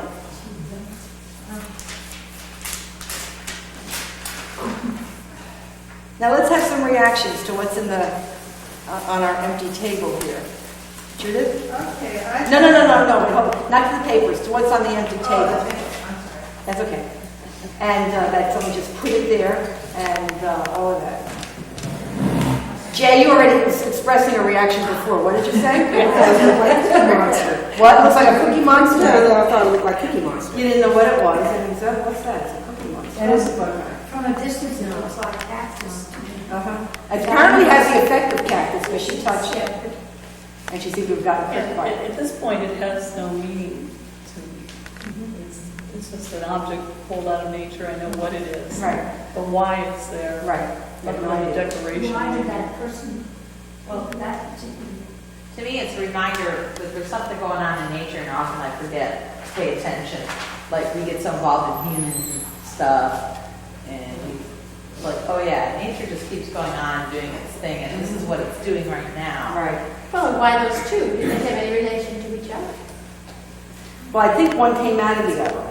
I think in life, don't you think does one give birth to the other? That's how much I know. Mother, daughter. See how much? One, yes, so it's birth. Now we can start interpreting this thing and turn it into a symbol, right? Yeah. We could do that. I'm wondering why the space wasn't left empty still. It's easier for me to deal with the empty space than something that I didn't have input into.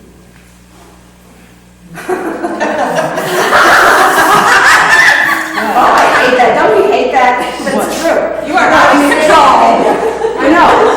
And so, you know, I'm not in control, and this is a group, and I'll be more than polite. I'll just go with the flow. But for me, the empty space had some meaning. Somebody took control, somebody else took control of the first symbol. And no matter what else goes on the table, it'll be the first symbol that was there. It's If we kind of allow it to interesting. remain. Huh? If we allow it to remain. Well, I think it's interesting and I'm glad it's there. I didn't put it. And if you're in a group, I mean, how do you make this decision? Does it stay or not? We didn't have any rules before. We didn't have any rules. Now. We have no rules. We're starting from scratch. Do we vote? Do we spend the rest of the afternoon discussing this? What do we do about I'm that? Presbyterian, we form a committee. Should we form a committee? Do we stop right now and everybody go get their ritual so that we're all, in an equal participation here? It's an interesting, it's not separate from the whole question of the group, and how the group functions in relation to creating symbolic space. So, and I'm not going to make a decision about it, and I don't want to spend more time on it. So it might be that by default it just remains, and then we'll see what happens next.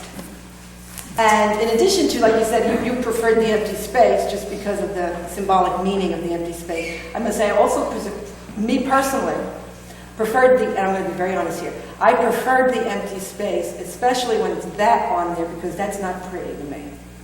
So in a sense, what's disturbing me is that it doesn't appeal to my aesthetic. That doesn't mean it wouldn't have symbolic value. It doesn't mean it's not pretty to somebody else.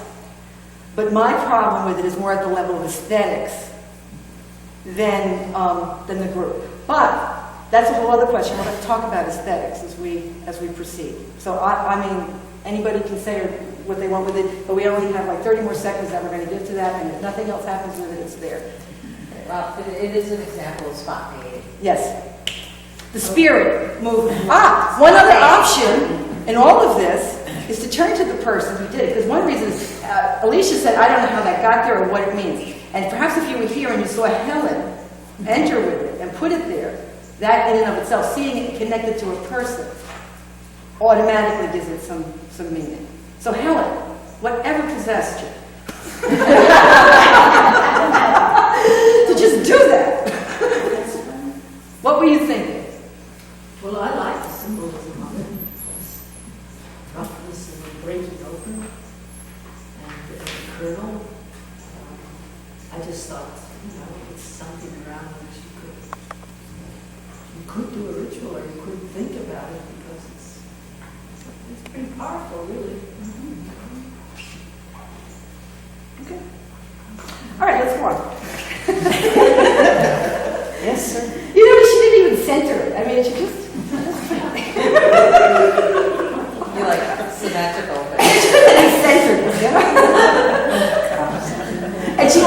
not have a ritual presence about it.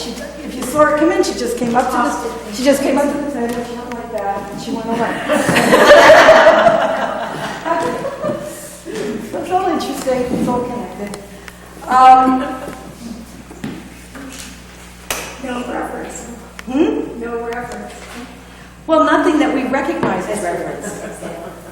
Whether or not she was in the spirit of reverence and what that means for her, I don't know. But nothing it doesn't fit into my my choreography of reverence, you know, my assumptions.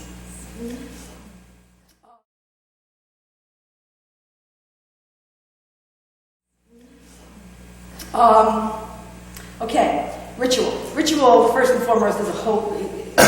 I'm not saying it is all the time, but it should be, and at its best, is a holistic event.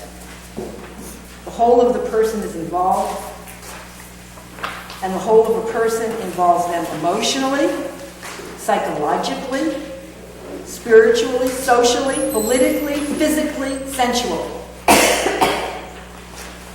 With snake brain and superego, all of it. And the more parts of the whole person that are involved, the more effective the ritual will be for each individual, and the more power it will have for the sake of the community.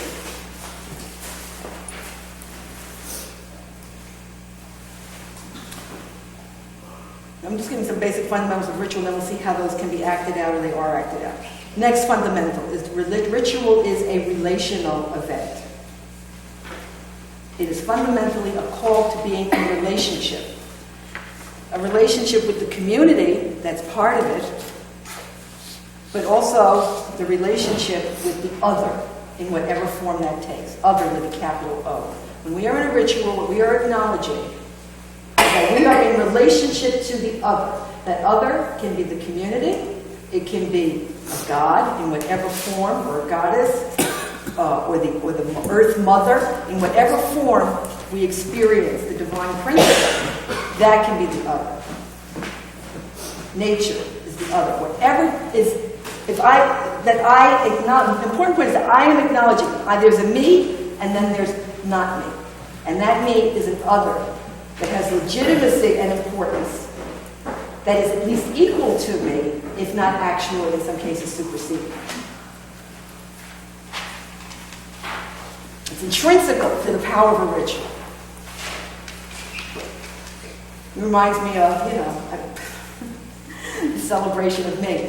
I talk about me, and I'll talk about me, and I'll talk about me, and I'll say, okay, enough about me, let's talk about you. What do you think about me?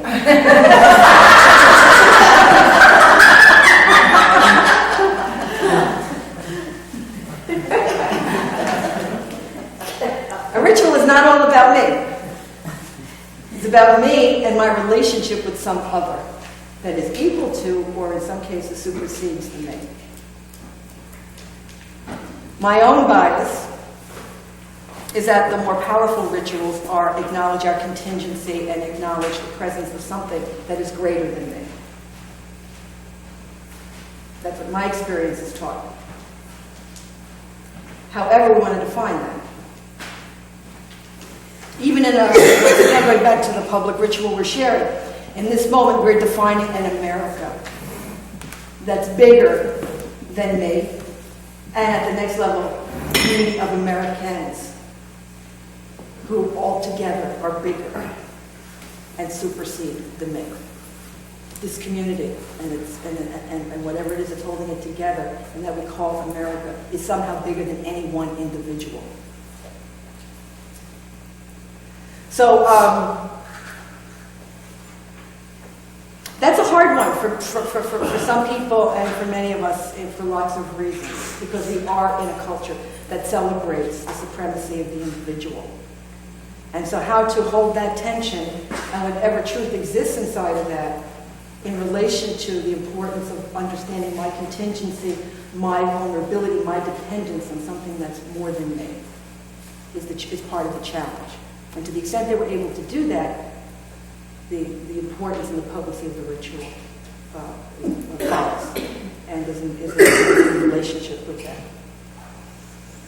Ritual is also an energy field. We talked about the butterfly and the tornado. That's the cliche, image of that. I believe that when we do this work together, we do create an energy field that does work in the world. It's beyond, once again, the more than. It has, doing ritual has a beneficial effect for the individual. It has a beneficial for the effect of that community that's present. But I also believe that we create an energy field that goes out beyond that group that's celebrating and can do work in the world. And someday science will be able to prove that. They don't have the technology to prove that, right? But they will. Yeah. Do you think that ego intercedes with the effectiveness of ritual? Yes. I'm sorry, what was the question? What was your question? I asked Sharon, does she think that ego intercedes with the effectiveness of ritual? Do you mean intercedes or impedes? Impedes. Interferes. And what do we mean by ego? Ego, my understanding of ego is that, me with a capital M, which is, I am the center of the universe. And in some sense, I am the center of my universe. But I also understand that there are other universes and that I am also part of a universe that encompasses all of us at the center. Now, my ego is another way of saying my personality. That is, I was born as a human, I took flesh, I have psychology, I have ego, I have needs that have to be supported for me to be happy. That is not my essential self. That is not my God self. That's my personality. That is the filter through which the divine out there and the divine in here meet in this particular incarnation. This taking on the flesh. This is my personal theology. She asked me, do I believe? This is my understanding. And even if you don't accept the theology behind it, we know when we're in a ritual, either within ourselves, that is, I'm going up to communion now. I hope my dress is okay. Are they going to be looking at me? I hope I look okay. Now, if I'm thinking about that, to what extent am I present to that Jesus Christ is in my mouth and going down my belly, and I am becoming one with that? I mean, if you believe that theology, okay? So my ego need to be attractive and pleasing to others impedes my ability to be present to the great mystery that I have chosen to participate in and that I do believe in and have known to be true at different times. That's one level, as a participant. How my ego impedes at the level of trying to create a ritual with others is even far more devastating when it takes over and leads to a certain, I don't want to use the word failure, but an inability for it to do the work that the person intended.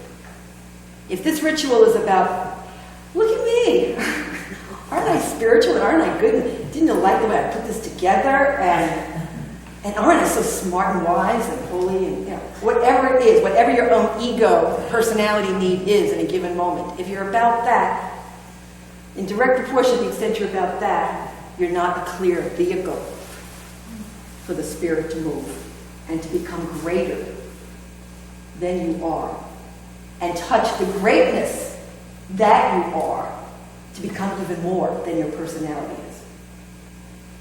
Want to say that again? Mm-hmm. To the extent that you are about showing and fulfilling your need to have you, me, with a capital M, be the most important thing in this ritual. To satisfy those psychological needs that we all have. That's the other part. There's nothing wrong with it. We have it. And part of the spiritual practice and discipline of leading or facilitating rituals is the discipline of walking the path of learning to be a clear vehicle, the spirit to move. And in so doing, we become far greater than anything we could have possibly imagined through our personality. And we touch the greatness in us that could not manifest itself so long as our personality is insisting on being the most important thing in that ritual. In other words, our God self has a chance to hook into the God self of everybody who's there and to hook into the God self of the universe to come together in that moment to give a glimpse. What's your language? Of the kingdom, of the divine, of truth. So, the ego, and learning to work with the ego in such a way that it does the work that it's supposed to do for us as human beings, but in those certain moments when we are all together trying to touch the divine, to learn to have that ego go quiet and still for a moment, is part of the work and the training and the path of ritual. And it's true whether you are a witness or a participant or a facilitator or leader. It's a fabulous question. And so when we do our workshops, those trainings, part of that training will be, how do you walk the path of being a clearer vehicle for the spirit to move? In the context of a ritual, which is only a medium, in the context of a ritual, and in the context of a community. Helen? Could there be something of a reverse of that? Weak egos might be very susceptible to rituals that are not what would be classified as positive or helpful. I mean, ritual in and of itself is not. It's not good, it's not bad. At all. No. Ritual in and of itself is neutral. It's not good, it's not bad. It's a vehicle. And everything, that's what, I mean, once again, it was Germany. It was full of rituals. That's how they inspired their people to do evil. And in fact, Hitler, we know, was a student of the occult. He had a tremendous spiritual knowledge. And he used it for evil. And he used ritual and public ritual to do evil. Yeah. And so that ego, in a sense, also can be used to do harm. And all of the rituals, I mean, when the Ku Klux Klan does its work, it does it in the context of a ritual. Now, those egos have the need to, they're in relationship to the other too, but their purpose in that relationship with the other is to do harm. And therefore, they use the ritual in the interest of doing harm because their ego needs to do harm to somebody else in order to feel sustained. It's got to make somebody lower or worse than them in order for them to feel good. That's their ego need. So that the presence of ego, if not just impeding in the efficacy of a well-intended ritual, can in fact, the ego can in fact be used to actually do harm to others, using ritual as a tool. Yeah.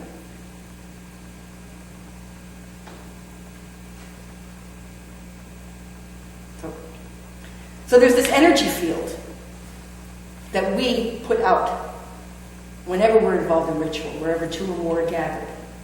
That's important in Judaism. Wherever two or more are gathered. Interesting. It doesn't say just inside of you. It said wherever two or more are gathered in my name. It already implies the need for community. Yeah, Peggy. What you said about science hasn't proven that there is this energy created. It has been demonstrated that cancer patients who are prayed for recover, more of them recover, they recover quicker than cancer patients who aren't prayed for. Now, whether that would fit in with ritual. No, it is. But it's similar. It's not the same. It's similar. That's the work of Larry Dosey, and he's written a whole book on it. And he shows the relationship between prayer and healing. And there is some empirical evidence now. So yeah, I'm just what I thought science has approved. I mean, they're going to be able to hook up machines someday and measure it. That's what I mean. Yeah. Huh? And measure the energy field, absolutely, of a group involved in ritual. I don't think that mystery ever goes away. You still don't know. I know what a cell, and I know what a cell can do, and I'm still awed. You know, I know what how a cell functions. I studied a cell for a year in biochemistry, and it was awesome. And still full of mystery as we studied every part of the activity of a cell. I take it back. That's all right. Little joke. That's okay. I learned, but that was a little learning. And I took a risk because I thought maybe Sharon was better. Okay, fundamentally what's important to note here is that more important, and you brought that up right here, more important than what we do is how we do it. More important than the text we choose, than the songs we choose, than the symbols we choose at this stage of development, okay, when we're dealing with the creation of rituals for communities, especially at this stage in history. The most important thing that we're going to bring to this work is not the what, but the how. And that's why I say it's a spiritual path. Because we are going to have to understand ourselves and the dynamics of the spirit moving within ourselves and with the groups that we work with in such a way that it will be the presence that we bring to it more than the things we bring to it that will make the difference. And that's the challenge. And as we spoke earlier this morning, bringing the whole of ourselves is so hard and asks so much of us.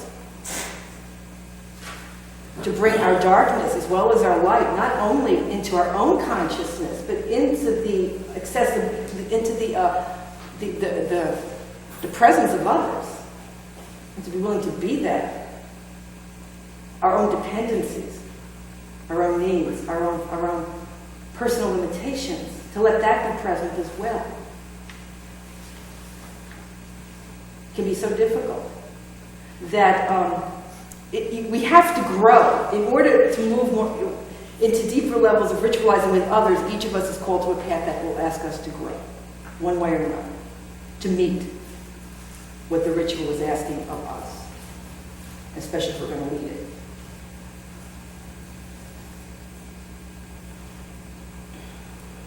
And then how to help others to be present to that. He's going to ask even more.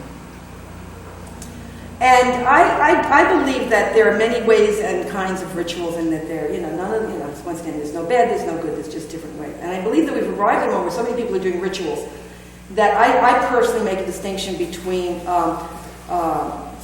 rituals that have a psychological effect and rituals that have a spiritual effect. I think that's important. And it's psychological rituals are fine. But I think sometimes, and in talking with people about doing this type of work, there are many people who've been doing rituals now for a number of years, either in traditions or outside of traditions, and trying to do something new and creative. And they've enjoyed that work, and they're working with people. And I think that there's enough experience out there now that there's also a level of feeling a little dissatisfied with what you're left with at the end. That it hasn't gone deep enough. What's an example of a psychological? All right. Psychological ritual is one where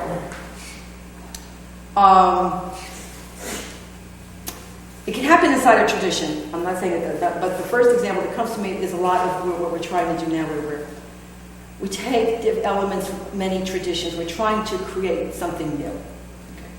And we come together as a group, and we share as a group, and we feel comforted, and that's a good thing. And we go away having felt comforted, and then it's over. Okay. And now, what? That's what I'm Go ahead, what do you want to say, Carol? Well, we thought it was urgent. Right. And what wasn't? Maybe it was. I don't know. I can't judge that from the outside.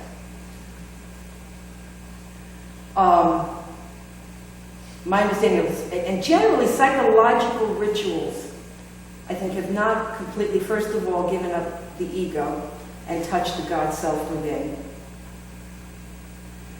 They haven't reached the level where the personality becomes altered as a result of that ritual. And if not actually altered, expanded to include something new. You're not saying that there has to be a tradition behind it? No, I'm not at all. Could an example of a psychological ritual be something like an awards ceremony? Mm-hmm. It's Right. like a feel-good event. Right. You want to honor people, Yes. give out prizes, that kind of thing? Yes. That can be. What about Excuse me, and then Alicia and Lynn. Lynn has her for you, go ahead. So, well, this is just a clarification question. Are you saying then that psychological rituals are, in their best sense, positive because they reinforce or have a positive effect on the personality, but a spiritual ritual can be transformative as well? I think that psychological will just be supportive of the personality in ways that it needs to be supported, and that's a good thing. But it will not necessarily have a transformative effect, so that even if you've got a personality that's operating on certain needs that are not healthy for it, let's say, or that needs to grow, an area that needs to grow or expand, the possibility for altering that need in such a way that it meets spirit and that it meets transformative power doesn't happen so long as usually I know psychological. I interpret psychological ritual as one that generally stays inside the comfort zone. I sometimes hear people say, I want to come to church to be comforted. Right. And that's not a bad thing. No. But if that's all you're there for, Right. then it stays psychological Right. and never pushes the envelope. Right. Right. And I think that that's a distinction. So if it's about let's come together and support ourselves and, feel good, whether it's as women or whether it's as whatever, and we do that. And that's one of the reasons we've got these new forms of ritualizing now, because women said, I am not getting what I need. My ego, my personality, my right to empowerment is not being affirmed in the traditional structures. And that's what sent us outside. So now we go outside and we're trying to start from scratch and find some way. Having had a whole other symbology and vocabulary from the past embedded in our conscious, but that won't work for us anymore. So now what do we do? And very often it was about, for many years, just listening to each other's stories and comforting one another. And we needed that. We needed to be affirmed. We were wounded and we needed affirmation. And there comes a point, though, where that need gets satisfied. And then what? Then what? And how are we going to do that? How are we going to turn this into a way of being together as community that's creating something new in the world? As an energy field, as a possibility of transformation, either of ourselves or the people we're with, and that can then go out and do work in the world. How do we do that?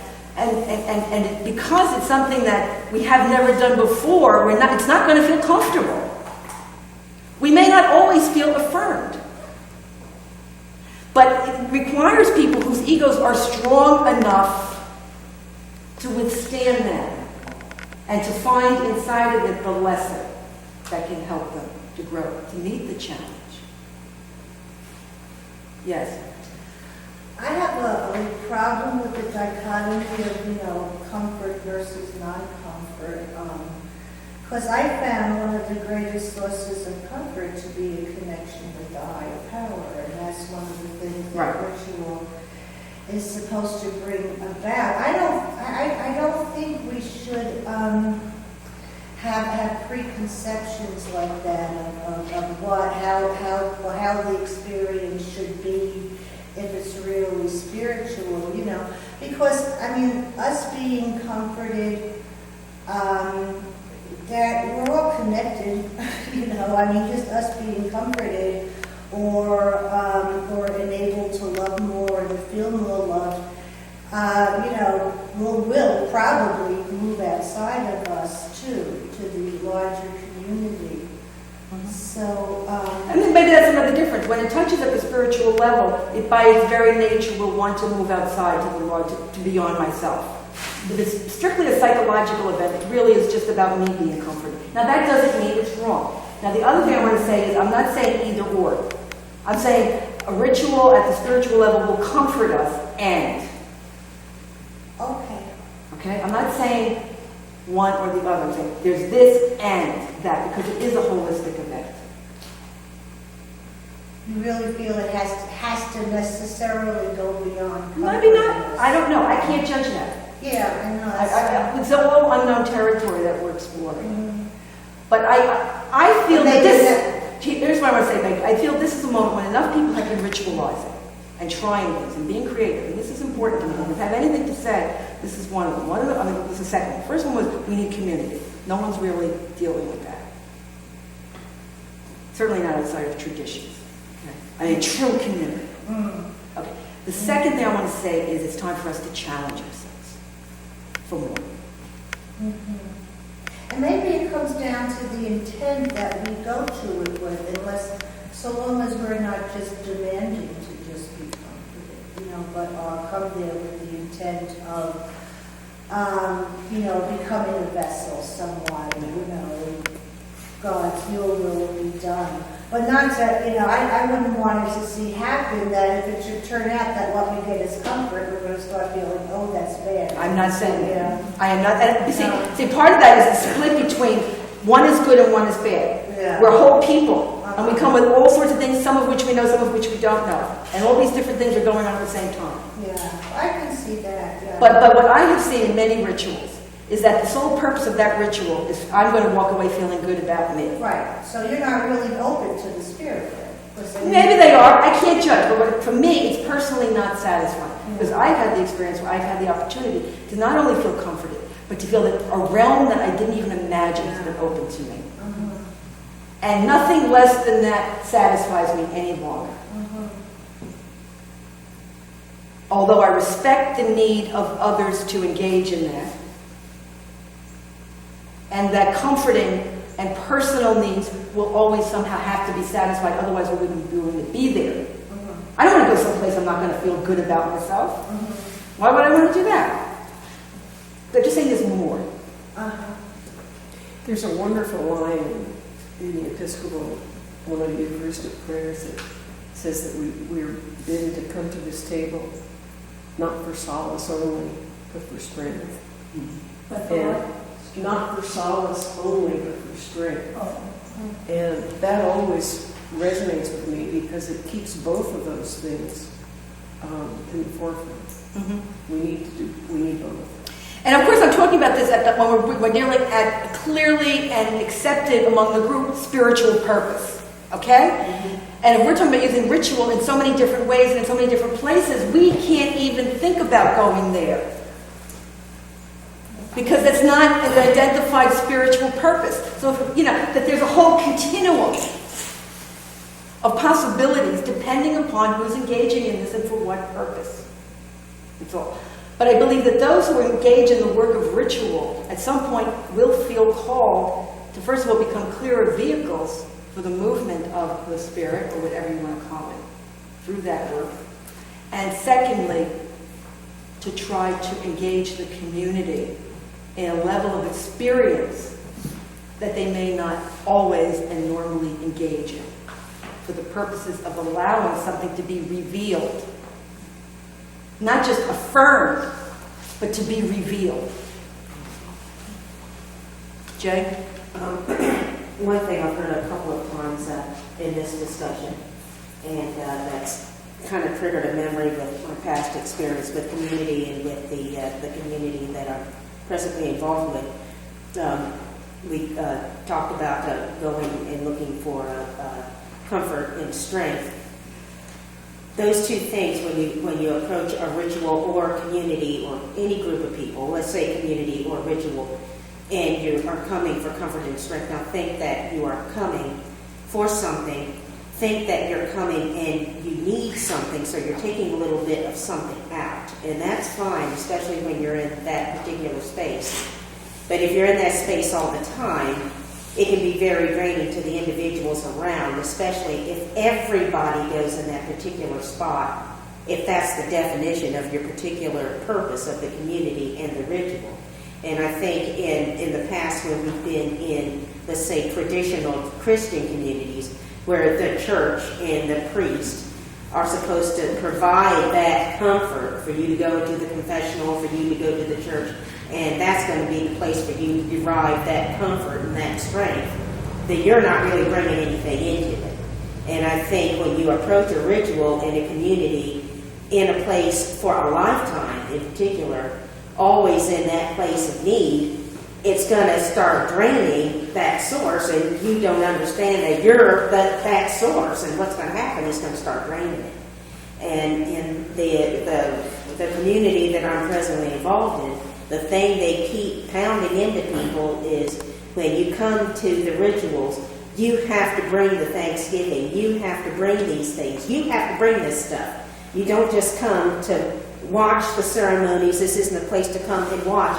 You have to be the participants here, you have to actually be the strength.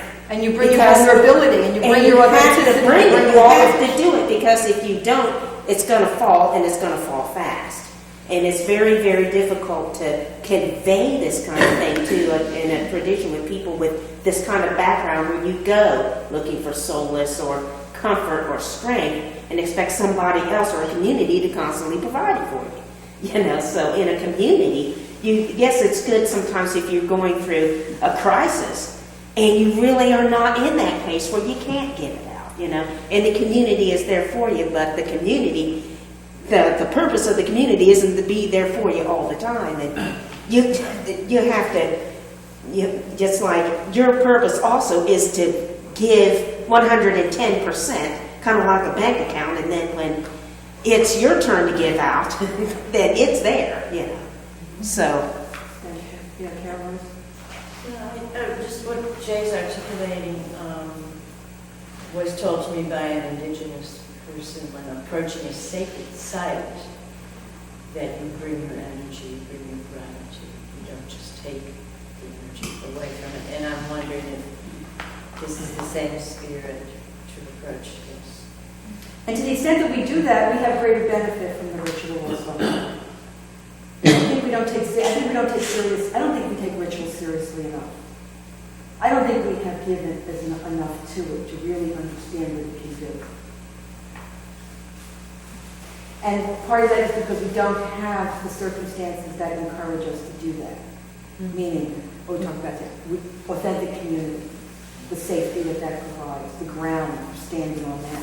It then allows us to really begin to not just treat it as a symbol that, oh, that looks like, that's birth, okay, that's an idea.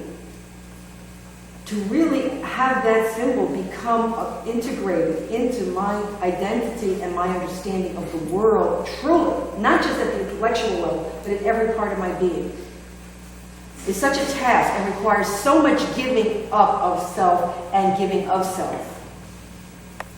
To open the door for that to make its imprint on my psyche. That's why it's so difficult later in life for symbols to take on that level of value, because when you're young, it's easy. You're dependent, you look at the world, your mind doesn't work so well. You're not thinking so much. You're just experiencing. And we are very heavy, cerebral people, and because of that, our rituals are not as effective as rituals can be. And this is the challenge. And there's no right, there's no wrong, it's just, this is where we are as people in this culture at this moment. And we're struggling with it. You know, once again, another symbol, the cross. Okay, I've had a relationship with the cross from the time I was born, and it's gone through many, many alterations.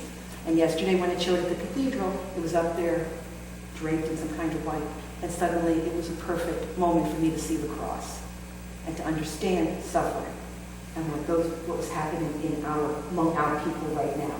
And it became a perfect, to me, icon for that suffering. And it had a power to bring tears to my eyes that something else wouldn't. It's just that simple. I look at the cross and I weep, because suddenly that cross and what happened to those people and what we as a people might be facing in the future came together perfectly. And not only am I weeping, but in that weeping and giving of self, I have an insight into meaning that I can't articulate with words. It's happening at a non-rational level, and it is not subject to rational interpretation. It's just an experience of truth, and I know it, and something has now shifted inside of me. I'm not different. I'm the same person, certainly the same personality, but something has shifted in me. Something has been released also.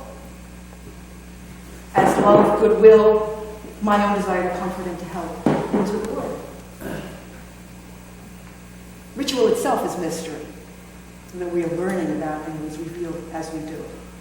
These are very high things I'm talking about, and ultimately for them to work, you need people who work at this very long time together, Okay? But I'm presenting the high, not to say this is what it's always going to be about, but to know. Let's not fool ourselves that, that it can't be more, and settle for less when the moment comes that you can push it to the next step, or even take it to the first step, knowing how many doors can open after that, with time and with practice. And God only knows. The Spirit is amazing. In the least likely place, it all opens up into light in a certain moment. You would have never. You could have planned that thing. You could have planned it for weeks, and that wouldn't have happened. But for whatever inexplicable reason, suddenly there's light, and something has happened, and nothing's the same after that. And nobody could have made that happen. And it could happen in the least likely place. And not necessarily in a church or in a group that has called itself specifically for the purpose of ritual. Although it can happen there also. So, anyway, it's a great work, and it's a great medium. And the other part that I do want to focus on, that it is an art. And the reason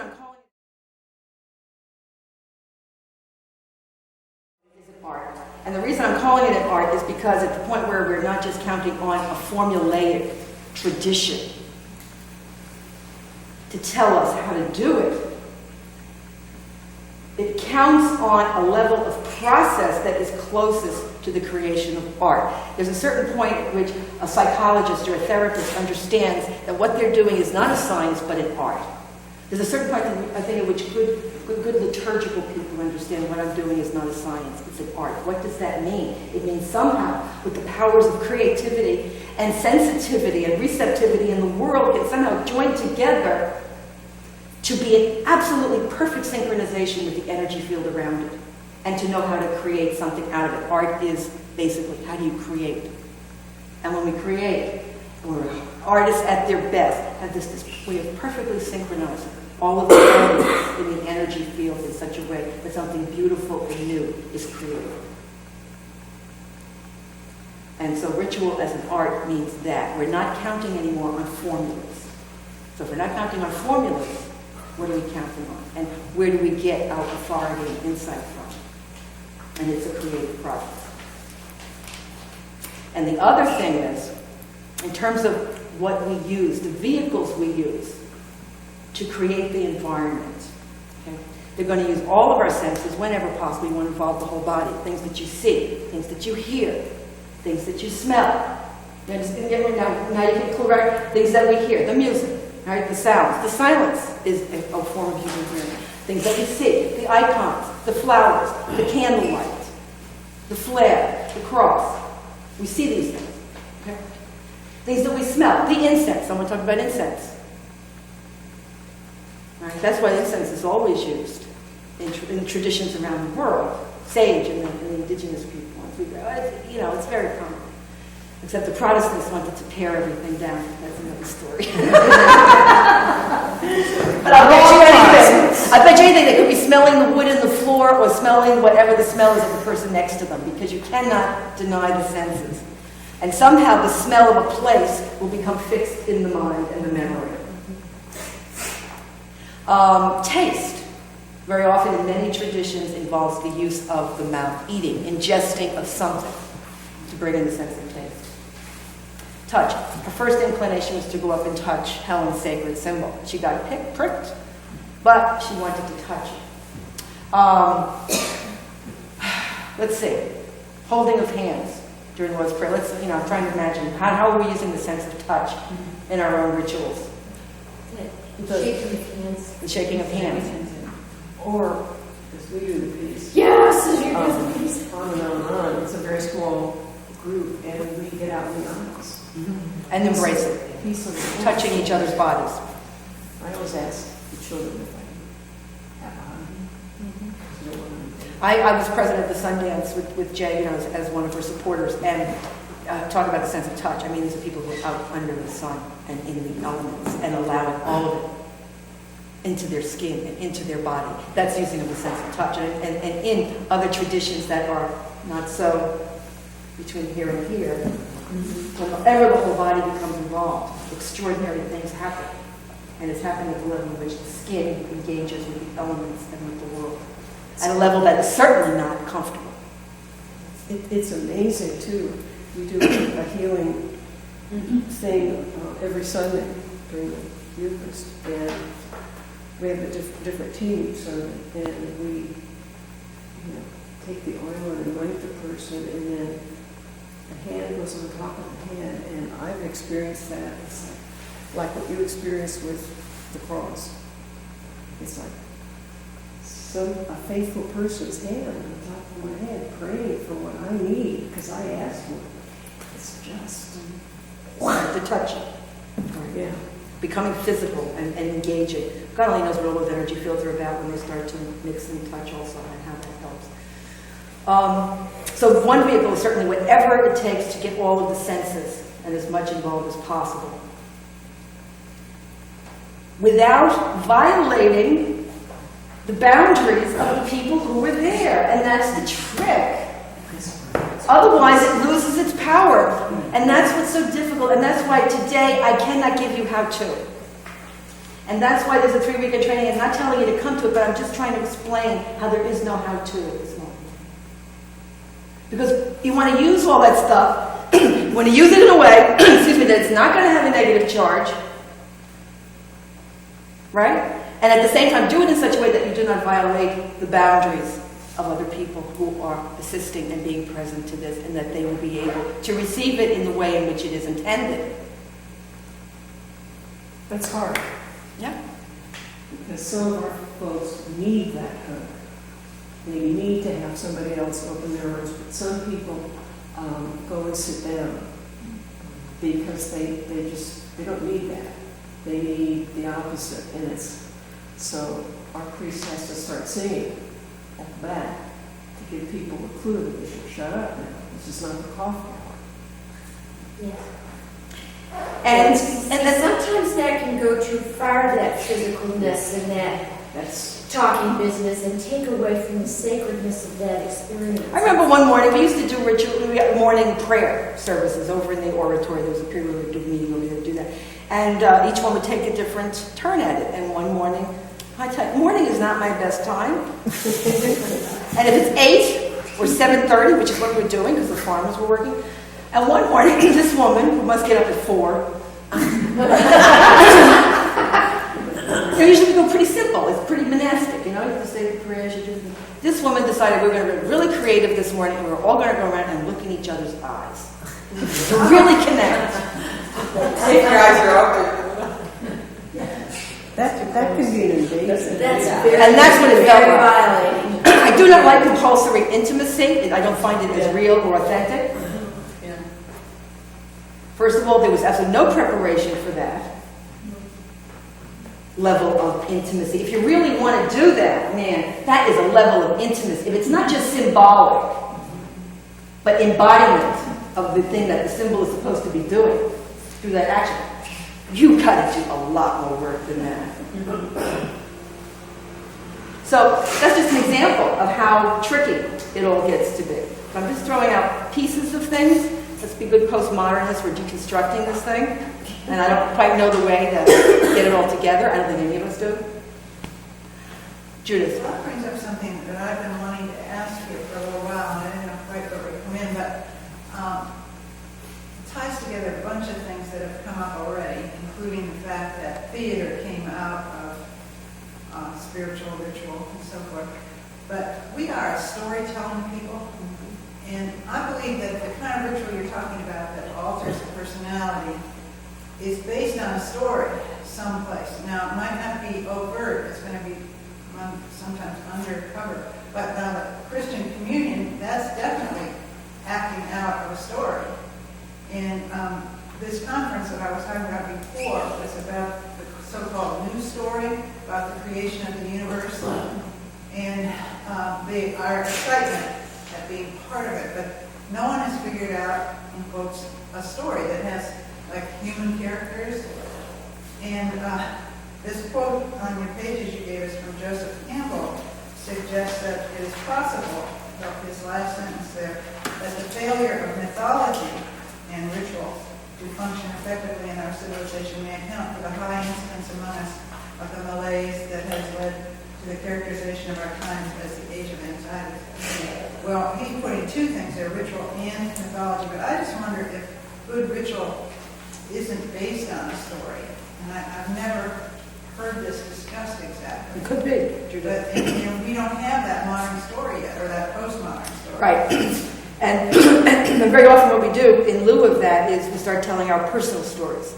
And this, once again, this problem is like, I tell my personal story, and that way we try to find the universal story within our individual stories. That's one way we try to do that. And there's some satisfaction in that. There's some benefit in that. But there's a sense that there's a bigger story that's needing to be told, and we don't have it yet, or we haven't identified it yet. And that each of our personal stories is only a reflection, a piece of that larger story. So I need to think more about that, Judith. I do. I do know that anytime I've created one of these ritual dramas, all right, and I've done a few of them, and one of them was with breast cancer survivors and their families and all that. Anytime I sit down to try to be present to what is this drama wanting to be, I end up inevitably going back to having to tell some kind of story of origins. It's just natural. When somebody once said to me, how come whenever you do this, you always go back to the beginning? Because I don't know how else. I just need to find some beginning of a story that whatever we're wanting to ritualize is contextualized inside it. Yeah. I guess it's what you're saying. It seems to me ritual is based on common experience. Yes. Yes. If we don't have a common Yes. experience, or if we We don't have to have find a sense of common Yes, Marianne. then it seems like it's just sort of trying to pull something together out of the air to try and make something that's sort of make meaning. It's like today, I said, we have all been sharing something this week. It was like intuitive. It was like natural to try to find the common ground for us to be standing on and to be talking out of and experiencing through. It was this public moment that we have shared. And so in the absence of real lived community and diverse people coming together for circles of various kinds to do stuff, if we don't get to just jump into a ritual together that's contextualized in a larger lived history and story. We have to frame it for ourselves and begin to understand what's the context that we've all shared that now brings us to this moment. I mean, I guess I'm wondering, can you really develop effective ritual if we don't have common experience? Of course, I mean, in a sense, we do have common. And that's what we got to look We're all for. on planet Earth. I mean, like, take the Earth, that thing there, the ball on the Earth. I mean, that's certainly, that's our common experience. Yeah, but we have to find that common ground to be standing on and be searching. If we're not an ongoing community, we're going to have to find it in something outside of, have to find it somewhere. Even if it's down, your cell and my cell, come from the same place, whatever it is. Yeah, and we have to find the basis for us now being a community in some way.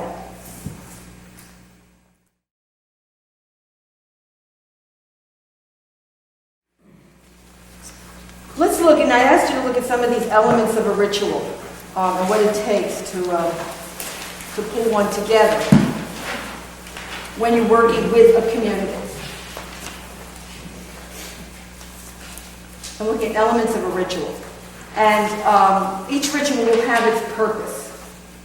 When you're working with a community and you want to have that community collaborate with you and have a full experience of something, it needs to be rooted in a vision, a mission, and the culture of the community. She talked about culture in Alice Springs. Every community has its culture that has to be respected. And if you have a community that's made up of diverse people, the challenging point there is, what is the culture of diversity that exists inside of this community that can be a point where people can come together and not just separate? That is the big question of the 21st century. Yeah. I'll try. Okay. That if every community has a culture, by definition, by its nature, and If you're dealing with a community of diverse people, how do you find the point where culture helps to bring people together rather than separating or keeping them apart? So the culture there is the key thing that we. So one way they did it yesterday was the Muslim got up and he got to do his language and say the prayer and talk to Allah, and then the Jew gets up and with their clothes, so that you have the mosaic. And we're basically dealing with mosaics at this point in relation to diversity and how we deal with it. And whichever piece of the mosaic gets to plan the thing, usually by various assumptions, will finally dominate. But still there's the acknowledgement of difference. It's the culture of taking turns. Yes, the culture of taking Learn turns. when you're in kindergarten. Yes. Right. I mean, that's kind of accepted now. Right. Culture that Yeah. everyone should get a turn. Right. Right. Right.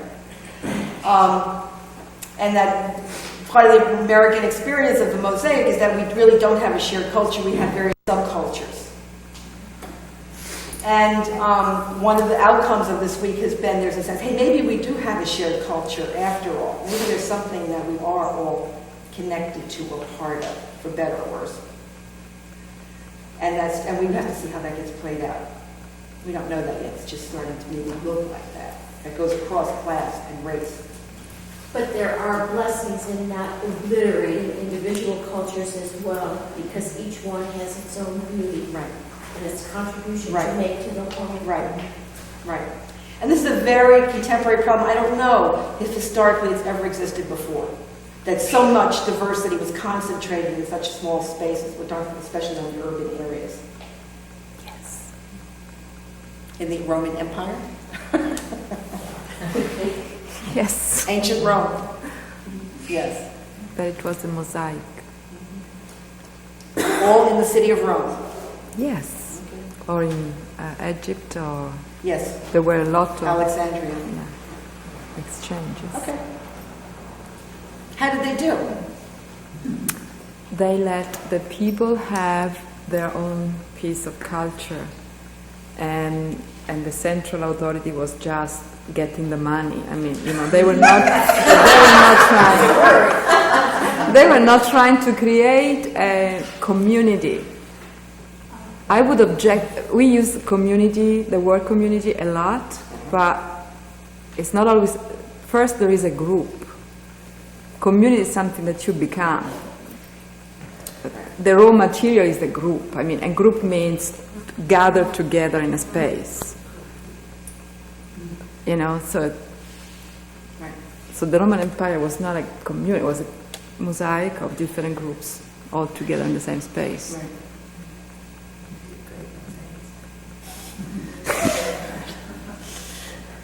They did, didn't they? In tile work and all of that. Yes. There must be a connection. Anyway, you got to do something about the culture of the community. Now, what does that mean when you're trying to extract from other people's cultures because of all this diversity and all this possibility of positive and negative charge? So what often happens is we end up taking symbols from more neutral zones. Feather, stone. Right? That's at its most neutral. Okay. Then you got ones, let's say, where the smudging. That's very popular now. We don't shake the incense thing anymore. We just smudge it. It's the same thing if you're a virgin. Well, but you don't smudge in an Episcopal church. I mean, I'm talking in more creative situations. You see, there's a thing about tradition, and that's one reason tradition has a value. You don't have to make the wheel over every time you get together.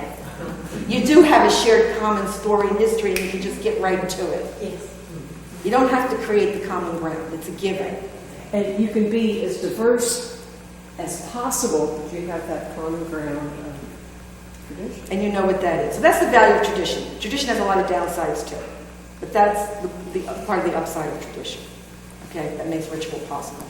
But if you're outside of tradition, and the goal is every ritual throughout history has to acknowledge the need for purification, it's important to purify in order to allow something new to happen, how are you going to do it?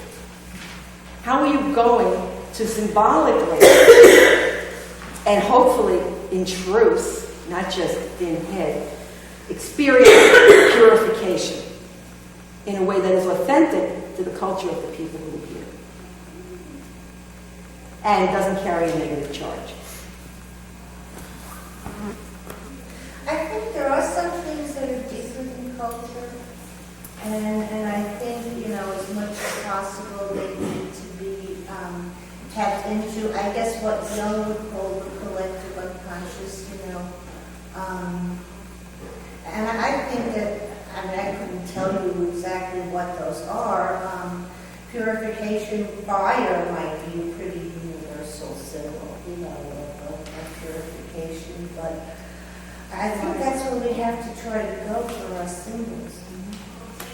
Right. We have to go way down. You have to go way down. That's what I'm saying as far as that. All right, so what's the point? If the point is purification, now outside of a tradition, how are we going to accomplish that? And not just in our heads. That's the task. Now you went even further down. So usually it's around smoke, but you went down to fire. Okay. That's the type of work that you want to look at when you're creating things. And the other point I'm trying to get to is that through the years I have done smudging, and it has taken on power for me. But not in and of itself. It's because I've had other experiences in other places and with other communities that have given it finally a power that feels real for me. But when I'm in a group of basically white people doing smudging and addressing the 4 directions, it's not that there's anything wrong with it. It doesn't work for me. Because it feels like, because we can't deal with our own traditions and our own culture, we're now going to raid, in a sense, take from other cultures, wherever we find it. It's Celtic, which is pre-Christian Celtic, or palatable Christian Celtic, or we're going to take from indigenous peoples, or let's go to Africa and find what we can find there. Let's go to Asia and use some of those Eastern things. And all of the treasures of cultures have existed in a complete context. Yes, that's what it is. It's the context. And to extract any of those treasures independent of its context and the spiritual path that it is, and to insert it into a group of people who come from an entirely different culture and do not understand what this means. It's not bad. It's just not going to work at the level that you want the thing to work at. It doesn't mean you can't, and now this is part of globalization. I hear what you're saying, right? There's collective unconscious, there's relationship. And isn't that through time something can't become mine? But that in itself is a work. To make that smudging my own has taken years. And the first time it happened, it was alienating. Somebody else was doing it. And I say, what does she think we are, Indians? I'm not an Indian. Facing the 4 directions, what does that mean? I know now in the context what it means. And even then, I can't say doing the directions does it for me. I'll do it. But it doesn't, I know when something gets me here and here, and I know when it's just getting me here and here. It's physiological. You feel it. You feel the energy moving in different parts of your body. Alicia and then Carol. Is it possible for us to live something, and I know it's out of context, but is it possible to have a reinterpretation? And I'm thinking of like the labyrinth, in a certain sense. It's been a thread through history, but in a certain sense it's been lifted from its context because we are different people than people from 400 years ago. Is reinterpretation valid? It can happen. And in fact, I think it is because people are doing labyrinths who don't know that this has been part of our cultural history and our Western cultural history. They don't know that. They don't care. They think it's a great idea. And they understand that what it is a walking meditation. And they do it. And it's become very valuable to a number of people. So it's taken on like a life of its own and a new life that people are claiming it for themselves. And they are finding the archetypal, collective, unconscious connection within themselves in doing.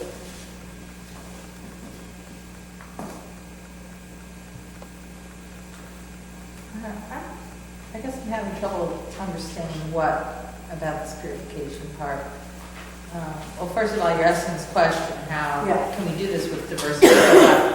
We need a context, we can't just say kind of out of our heads, what would work? I mean, nothing will work unless we have a context that we're talking about. So, I mean, like if you gave us a specific example, what type of people, what type of diverse group and what purpose we're there for, then we might be able to come up with ideas for what we can do for purification. Right. But also, I'm wondering if we could just talk about purification itself and what the purpose of that is in a ritual, because I'm not really clear on it. Right. It's not a word I use. Right. But letting go makes a little more sense. Yeah, what page are we on? Structure of a ritual. Elements. That you told us to turn down elements. Structure, that's okay. Because we started talking about purification, I Yeah, right. page. And notice that on the line that I put it, it's in connection with right of relinquishment or letting go, which is another way of understanding purification. That when a ritual has its effect, for it to have an effect, for a new thing to be born, something has to be let go of. That's what it's like. Something dies, something's reborn. That to make place for something larger than what I am to exist, I have to acknowledge what keeps me from the larger than I am. I'm finding different ways of saying this. And that in acknowledging what keeps me from the larger than I am, I let it go. Or I make the intention to let it go in order that I can become more or have a larger experience than I've had or generally have as I'm walking around through life. And very often people in rituals want to symbolize that letting go. So they will use smudging, they will use this stuff in the church. There will be a confession of sins. There are various ways, that's verbal. There are various ways of letting go. Purification, what? The water. The water. Wash the water. The washing through with water, that can be warm. Holy water, when I was a kid, you come in, you take the water and you go like this. That was another way of doing that. They still do that. It's also a way of marking outside time with inside sacred space-time. So purification, the idea that, and it's not to affect, and I know there's a sensibility about, oh, what a wretch I am, oh, I'm so full of sin, oh, yeah. There's that, which really resists the concept of needing to be purified. Right? It's got pride in your wretchedness. Right. And refusal to say, no, I'm not wretched. No, I am not a sinner. Yes, I am worthy to come to this table. Tell me I'm not worthy. Well, I mean, I'm wondering if there has to be, like, an explanation before you do something. I mean, if you're going to have a diverse group of people, they're not all part of the church community. They might not, the idea of purification might not mean anything to them. Exactly. They don't know why you're doing it Yeah, exactly. unless you explain first. Exactly.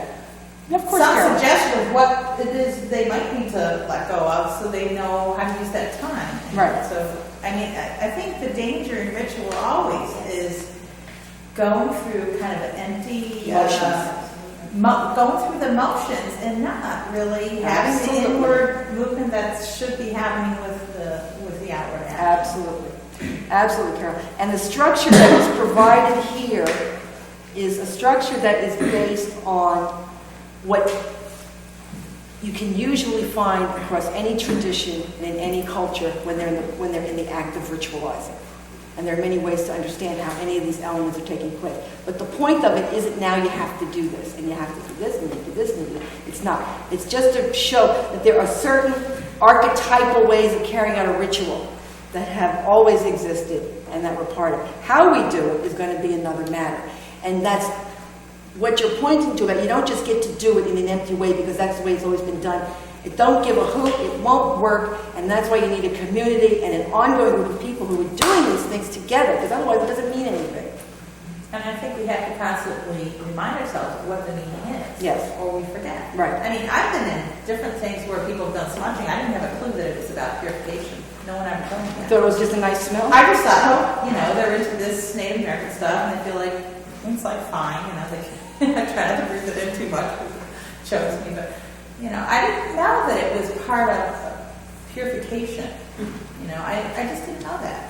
So now I know. Kind of like a chestnut here. But I don't think we can It's like Helen brought that. Now that meant something for her. But you said you didn't know what that meant. I didn't know what it You know, we meant. can never All I knew is that that other it's people a- understand or know what something is supposed to mean. Right. We have to always. And how boring, and also how boring to sit and to have things explained intellectually. And now this means this, and this means that, now we're going to this, that means that. Well, it helps maybe, but that doesn't mean it's going to have the effect. But yet, there is, when you're creating a ritual culture in a particular community, these things will, of their very nature, evolve. And you don't explain it. It's just like a given. All right? And what the work that this is about and what I'm working with here is not just about the one-time deal. I'm talking about how do you create a community that has its own ritual culture that may not even be called ritual, that is just somehow incorporated in such a way that they don't even know they're doing a ritual. Huh? It isn't called anything. No, it's not called anything. It's just what we do when we get together. And that's even more challenging. But that's more a possibility also, that it, at a certain point, it won't even matter what you call it. Yeah. The place where I live is Christian liturgics, and it seems to me that for an organization that wants other people to join in their ritual, has to find a way to explain the story behind the ritual without intellectualizing it and without being exclusive. And we sure haven't figured out how to do that yet, at least in my Presbyterian tradition. We don't know how to do that. And we put people off because they come in and they say, you know, what is this sin thing? and folks have said, well, you know, we'll just throw out this symbol and well, that's not the answer. But we haven't figured out yet how to invite people in and do what you're suggesting and explain what's going on. Because we all talk in our own code. We know what's going on. Right. Doesn't everybody? Right.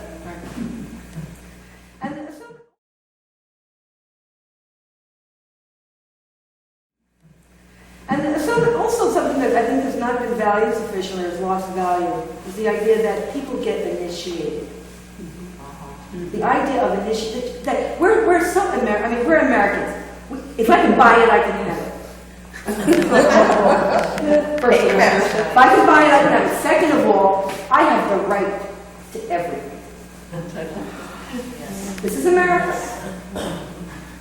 I have the right to be able to access whatever I want, when I want, and especially if I can pay for it. Or charge it. Or charge it.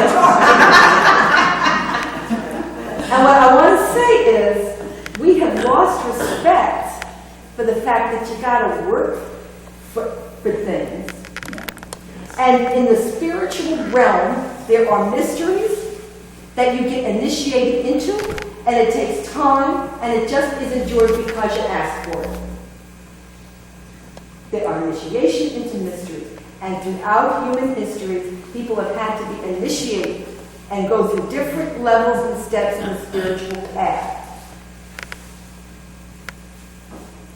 And the only reason this has significance is that it's part of the wiring of the human race. And whenever we lose a piece of that wiring or not paying attention to it, there's a gap in our own whole development. And I think every people in every culture have gaps. All right? Well, what we're looking at is where are some of our gaps. Only for the sake of trying to become more whole. Jay. I think another point that I wanted to make is how people learn rituals and cultures. Not only from the time I could make a distinct difference between how I was raised as a Catholic and how one learns about one's Indian culture. As a little Catholic girl, you go to catechism and you sit down in a chair, and there's a sister up there, and she teaches you catechism, and you have your little catechism book, and you memorize this catechism, and you're drilled and all this kind of stuff. If you get it wrong, what happens? And if Talk you get about it wrong, sense of then you touch. get scolded. And you experience the sense of touch. If it's wrong, There's you get 1955. scolded, and when you get it right, you get little medals and ribbons and things like this, and you get praised, and you memorize things. And if a non-Catholic or a Protestant person asks you, why do you come to school with a little piece of ash on your forehead? What's Lent about? What's this? What's that? Then you answer robotically, while you go to a Catholic school. Why do you wear a uniform? What is this symbol? What is that? Da, da, da, da, da. Well, but when you practice Native American ways, the very same behavior is not only imposing, it's really annoying. Why do you do this? Why do you do that? Why do you do this? Why do you do that? And so if somebody asks me, how do I learn about Native American things? I always said, if you want to know about Native American things, go to as many powwows as you can. As many powwows. If they know absolutely nothing, go to as many powwows. And get to know the people. See as many of the Native American, clothing as possible. Get to learn the vendors, learn the nationalities, listen to the people talk in their own native language. The powwows is a very public place. They explain, what's going on at a powwow. You can get information there. You can get books there. You get history there. You can get tips there. And once the people can see you at a powwow, they'll get to know you, and then, people will start to open up. But I also put the person in a position where they have to put themselves there, rather than my sitting there and starting to automatically talk, because a lot of times people want some kind of instantaneous answer, and then they turn around and walk away, and that's the last you see of them. And then I start to feel resentful because it's very draining.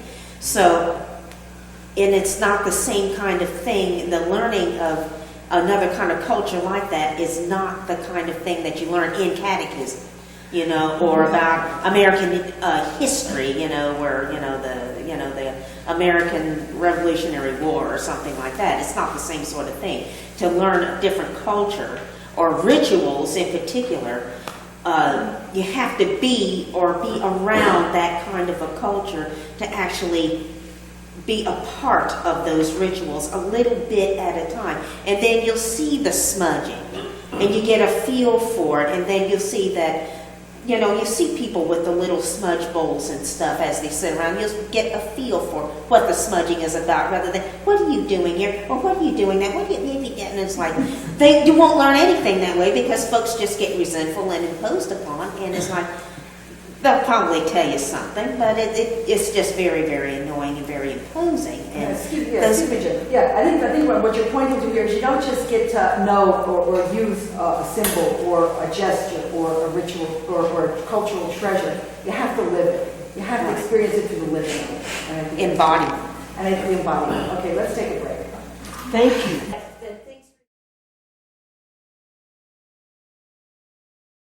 Thank you.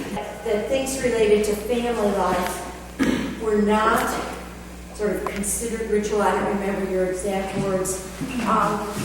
But I consider those things conscious ritualizing outside of a religious or spiritual context. Maybe I misunderstood what that meant. Right. Because I think for my own life and for the future of society, among the most important rituals are those that occur within families. Yes.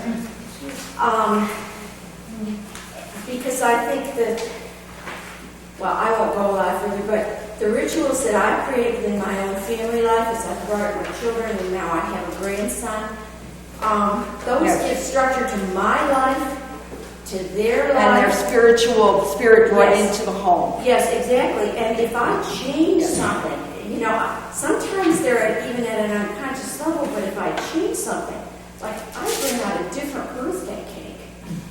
You know what I mean? Did you ever try a vegetarian Thanksgiving? Or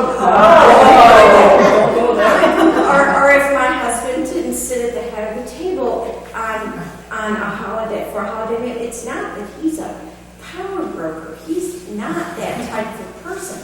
But it's where we all sit at the table and all of those things signify Yes, our family life. exactly. So that sentence doesn't mean what you think it means. So I will try to explain it for you, okay? Conscious ritualizing. Outside, and we're on this page, The Art of Ritual in Community. Okay. Conscious, after having spoken about how there will be rituals no matter what, so the only, whether in any group or community, they will develop ways of being together that is ritualized behavior, ways that you just do the thing, and it takes on symbolic value. So that if you don't do it that way, there's a problem. Okay. Will happen. The only question is, will we consciously engage? Will we develop intentional rituals and thereby have them be more effective? Okay? Your family's rituals are very intentional. They perhaps developed of their own organic nature, but at a certain point, it's an intentional repetition of something that has become part of your family's culture. Because families have a culture too. Can the word ritual here be used for habitual here? Perhaps, well, I don't know. Where does habit turn into ritual is another question, but I just want to address that one sentence. So when I'm talking about conscious ritualizing, intentionally engaging with ritual outside of a religious or spiritual context is generally avoided. Doesn't mean it should be avoided. It means that in the real world, at Procter & Gamble, I see. they do not engage in conscious ritualizing. They engage in ritualizing. There's a corporate culture that has its own rituals. But they are not engaged in intentionally, and certainly not as spiritual. So that generally, when in most secular situations, conscious ritualizing is avoided and perceived as perhaps somehow threatening or dangerous. Because, and as the piece goes on to finish, and rightly so, because what is asked of us in conscious ritualizing can be dangerous. You need to trust who you're doing it with. You need to know that you're sharing a vocabulary and a symbology that you've agreed to. All of the elements of ritual culture need to be developed in order to consciously engage with ritual.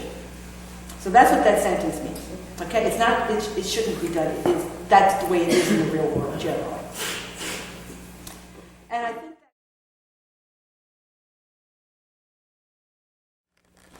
At the bottom of the same page of your writing, yeah.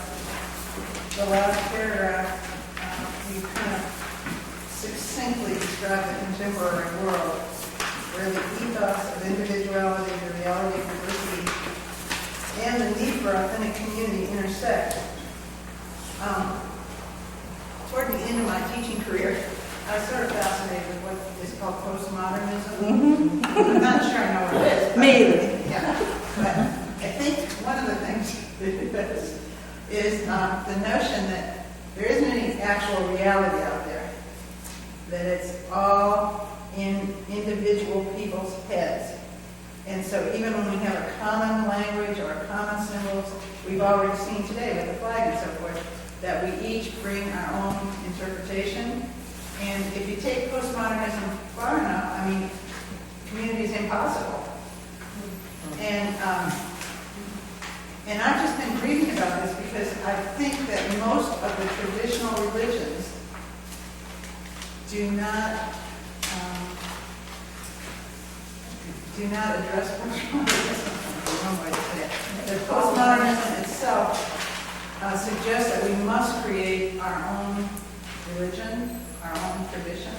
Although if we're separated from tradition, it's not tradition anymore, it's just individuality. So I'm not sure that community rituals are possible. I mean, that's just about what I'm trying to say. In our age. And if they are, it's hit and miss. I mean, for example, at Dillard's in the Kingwood Town Center on Saturday at noon, it came over to PA let us observe 15 minutes of silence, and the whole store, people just stood quietly. And that was a community ritual, but that it wouldn't happen with any regularity, but only in the most Extreme, extraordinary the most circumstances. extraordinary circumstances. But talk about breaking open the depths. For 15 minutes? People weren't moving around. No, they stood still. Judith, you might be right. I don't know. Is community really possible now at this, to where we've come to it as a culture? Okay? That's quite possible. And not to mention is ritual possible in a context of authentic community, authentic ritual and authentic community. Okay. That remains to be seen. However, I also think in terms of once there was the Romantic movement, and then there was the modern movement, and then there was surrealism, and then there was postmodernism. Oh, no, before that there was existentialism. And then there was postmodernism. And each of these movements of thought and interpreting reality have their moments in time and are once again adding to the archaeology of our story. But none of them is the conclusion. And that postmodernism is going to give birth, inevitably, to something else. That we might not know what that is. It's a very lonely philosophy. It's very lonely. I mean, I yearn for this community and the idea of rituals that celebrate it, but I just haven't seen it. That's another part of human experience, that usually we can yearn for something, but we don't believe in its possibility unless we actually experience it at some point. Doesn't mean we get to experience it all the time, but to actually have the experience, even the glimpse of the experience, tells us it is possible. I think I've had the experience, but it's been transitory. I never have a sense that any given community will exist again in a year or even the next week. I mean, it's like these momentary experiences of immense relationship to others and a common experience and a real oomph to go into something new, to feel charged, but it seems transitory. At a certain point, isn't it like faith? Yeah. At one level. It ultimately comes down to like, you either believe or you don't. And whatever the forces are that contribute to faith, whether it's because you want it to be so, you need it to be so, you've had the experience that tells you that even though it's not there all the time, it's a truth and a possibility. And even the transitory nature of those experiences, Judith, does that make them any less true? Does that make them any less effective or potent? Just because they're part of the sea of life, and maybe that is the nature of reality. It's all passing, and we're in the movement of the passing. And that there is this deep yearning for us, of ours, I think, to have something of substance and stability that is always so. And perhaps the next movement of thought will be to try to come to terms with that reality. So if it's all just pieces of what I interpret and what you interpret, and nothing is really real, and it's all just moving and transitory, and nothing is stable or consistent or whole, then what? And maybe there's another way of understanding this that we're yet to come upon as a people, that we don't know what that is yet. Another interpretation of reality that allows us to understand the transitory nature of life and the co-creative creation of reality that we're doing, but in the context of some center, something that is always so. Some story. Some story. That's what you meant by story, right? Yeah.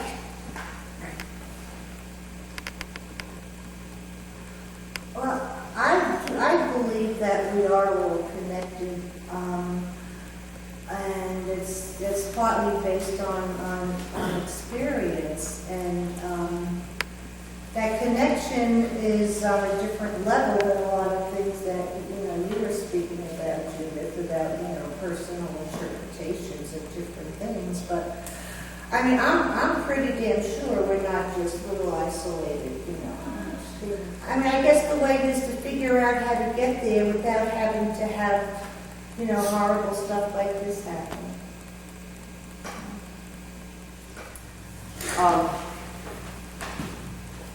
I don't imagine that what we've done today would help anybody who wanted to do a ritual at a conference in November. I don't imagine. And not in a very practical way. I don't imagine that this work would have helped today, just this session. It would help somebody who wanted to see how can ritual fit in Procter & Gamble. Which would take so much, of really being very practical and very focused on those particular things. What does this have to do with the Quaker community? How do we move this word into healing a profession in a more obvious way?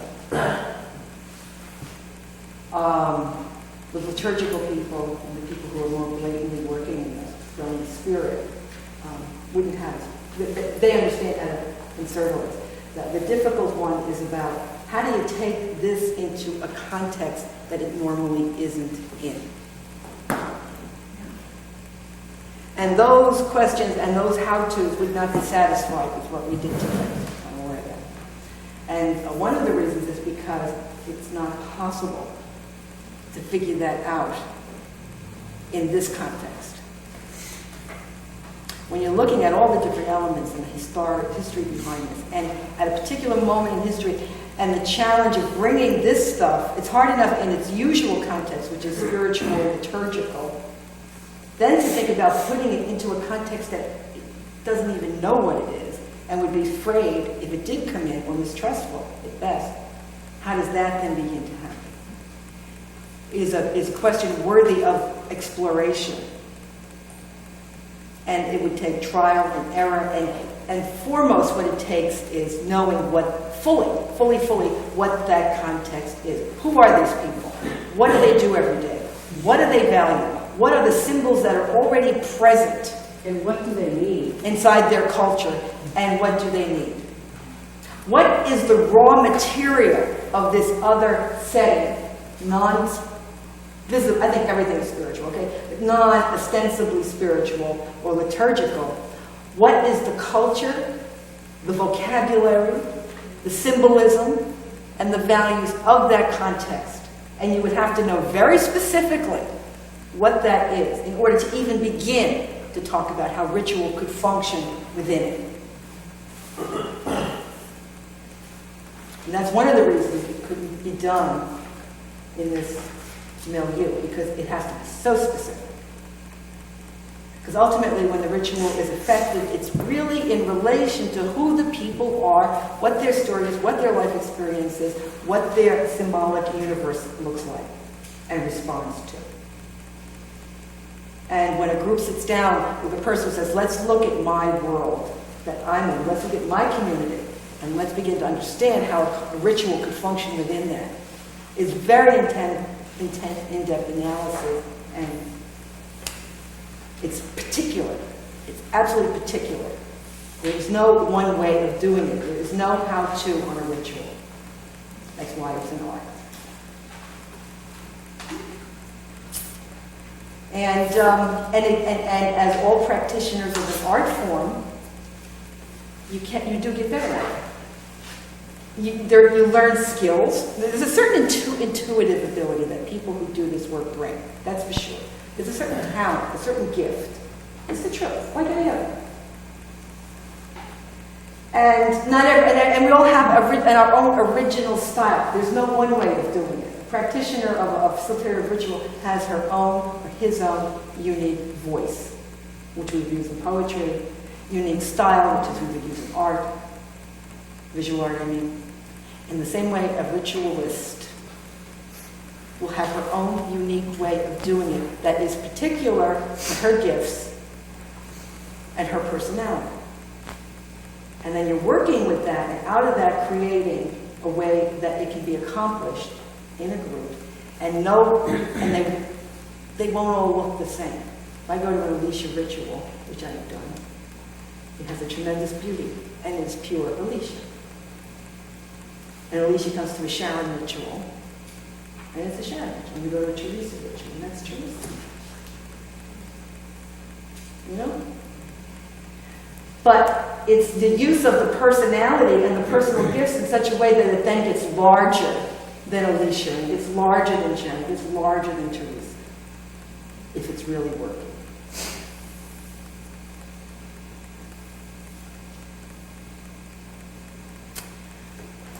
Yes? Just thinking about how this is and isn't like being an artist. It's just kind of a comparison to being an artist. I mean, I'm just thinking like, if I'm doing a painting or something, I mean, I can just do all the experimenting I want, and if it really just, I can add something like it, throw it away, but, you know, we're working with people here. I mean, we can't just sort of experiment on people and mess up and say, oh, sorry, well, that didn't really work. I mean, you know, be a little more careful with that. So I'm just wondering about how do you have that kind of freedom of the artist to sort of be playful and experiment and try things and take a risk, but at the same time realize we're not just working with paint and paper here that's expendable. You know how? If you're taking the approach, which is what this is about, that this isn't about me and I'm going to do for you, or I'm not going to do on you, but I'm going to work with you and we're going to do this together. And then we have an It's agreement. everyone's responsibility to make it. And then we have an agreement amongst ourselves on what we're doing. And that's the safety valve. And that's the difference between, let me try having you, like, do this magical act over here. Let's see how it works. You know? You try slapping her. Yeah, see how that she responds. You know what I mean? We that's the context here is community, and that means we are collaborators, which doesn't mean that any one of us couldn't be a facilitator. But that facilitation is conducted in an atmosphere of collaboration and agreement about what's going to happen. So where does this leave us? Given all of that, where are we? Okay, here's where we are. That's the question. What do you think? Where are we? Talked about some interesting things.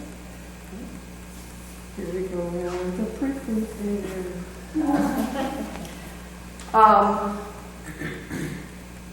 I think examine some of the dynamics that are at work in our world today, and particularly as these refer to ritual and community. Okay. That sound like a fair thing? Yeah.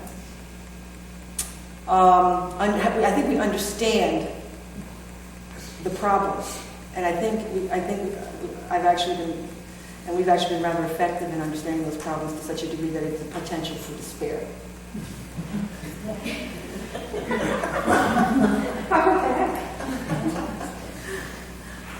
And that would be unfortunate, right, to have it end in that way. I think there are also enough of us who have been doing this for some time in various ways to understand that, yeah, it's hard. It's like everything else, but you just have to go to the next step, take it to the next level, whatever that is. The next level can mean it doesn't exist at all. Let me try this little thing. The next level can be, I've been doing this work for 5 years with the same group. Maybe we could move this. Maybe we push the envelope a little and see if we can stretch it out. Okay, and all sorts of continuums in between. So that despair is an option, but I think not a necessary conclusion. But we are challenged by this. And one of the things I think we're challenged in is understanding the essentiality of community. And I think that, perhaps more than anything, is the difficult element to grapple with, knowing what our culture is about right now and how difficult it is to truly feel it.